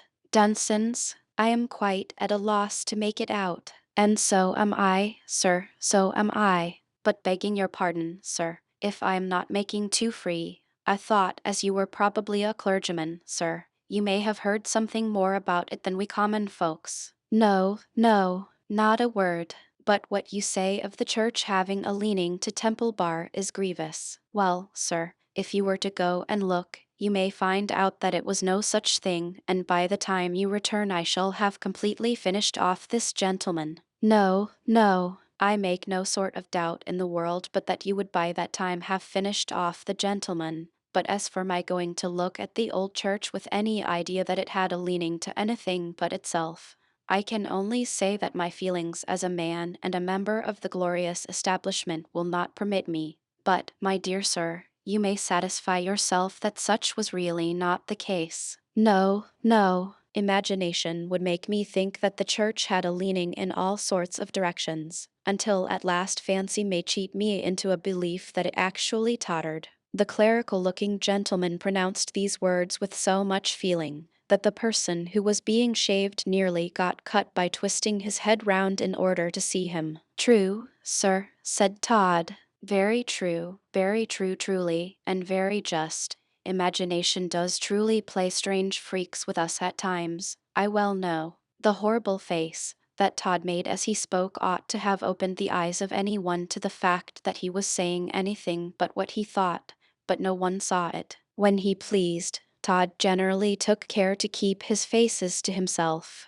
"I don't wonder, Rev. Sir," he said, "that your feelings prompt you to say what you do. I'm afraid I have taken off a little too much whisker, sir." "Oh, never mind. It will grow again," said the person who was being shaved. Todd suddenly struck his own head with the flat of his hand, as a man will do to whose mind some sudden thought has made itself apparent, and in a voice of doubt and some alarm, he pronounced the one word, "Powder." "What's the matter? You are a long time shaving me." "Powder," said Todd again. Gunpowder, said the three-quarter shaved man, while the clerical-looking personage entirely hid his face with the currant. No, said Todd, hair powder. I told this gentleman, whose feelings regarding the church do him so much honor, that I had hair powder in the house, and it has just come over me like a wet blanket that I have not a particle. The clerical-looking gentleman quickly laid down the currant, and said wildly, Are you sure you have none? Quite sure, sir. Then I won't occupy your shop and read your currant for nothing, and as I am here I will have a shave. That's very kind of you, sir, said Todd. Very kind. Not at all, said the gentleman, taking up the paper again with all the coolness in the world. Not at all. Don't mention it. I always like to carry out the moral maxim of, do unto others as you would that others should do unto you. How charming! Exclaimed Todd, lifting up his hands, in one of which was the razor. How charming it is in this indifferent and selfish age to meet with any one who is so charitable as to do more than merely speak of such a sentiment as a curiosity in morals. You are above your condition as regards education, said the clerical-looking gentleman. Why, to tell the truth, sir. Pshaw, said he who was being or rather not being shaved. Pshaw. And all this while the very soap is drying upon my face. 1,000 pardons, said Todd. Many apologies, said the clerical gentleman, hastily resuming the perusal of the currant. Sir, added Todd as he finished the shaving and whipped off the cloth from the patient. Sir, I should have finished you 5 minutes ago, so that I am sure no one would have heard the slightest complaint from you, but for the truly engaging conversation of this gentleman here, whom I shall have great pleasure now in polishing off. Oh, don't name it, said the shaved customer, laying down a penny. Don't name it. I said I was in no hurry, so I can hardly blame you for taking your time. He went through the usual operation of a partial slouch of cold water from a pewter basin, and then dried himself upon a jack towel, and left the shop. Now, sir, said Todd. The clerical-looking gentleman waved his hand as though he would have said, For goodness sake don't interrupt me until I have finished this paragraph. Todd fixed his eyes upon him, and began slowly stropping the razor he had been recently using. Now, sir, if you please, one moment, I shall get through the deaths in an instant. Todd continued stropping the razor, when suddenly the currant dropped from the hands of the clerical-looking gentleman, and he uttered a groan that made Todd start. Hopkins, Gabriel Hopkins, Sir Hopkins, my friend, my counselor, my fellow student, my companion, my mentor, my Hopkins. The clerical-looking gentleman shut up his face in his hands, and rocked to and fro in an agony of grief. Good God, sir, cried Todd, advancing. What is the meaning of this? In that paper you will find the death of Hopkins inserted, sir. Yes, in the obituary of that paper. Gabriel Hopkins, the true, the gentle, the affectionate, the Christian Hopkins. How sorry I am, sir, said Todd. But pray sit in this chair, sir. A shave will compose your feelings. A shave, you barbarian. Do you think I could think of being shaved within 2 minutes of hearing of the death of the oldest and best friend I ever had in the world? No, though Hopkins. The rev gentleman in a paroxysm of grief rushed from the house, and Todd himself sunk upon the shaving chair. It must be so, cried Todd as his face became livid with rage and apprehension. There is more in these coincidences than mere chance will suffice to account for. Why is it that, if I have a customer here, someone else will be sure to come in, and then after waiting until he is gone himself, leave upon some frivolous excuse? Do I stand upon a mine? Am I suspected? Am I watched?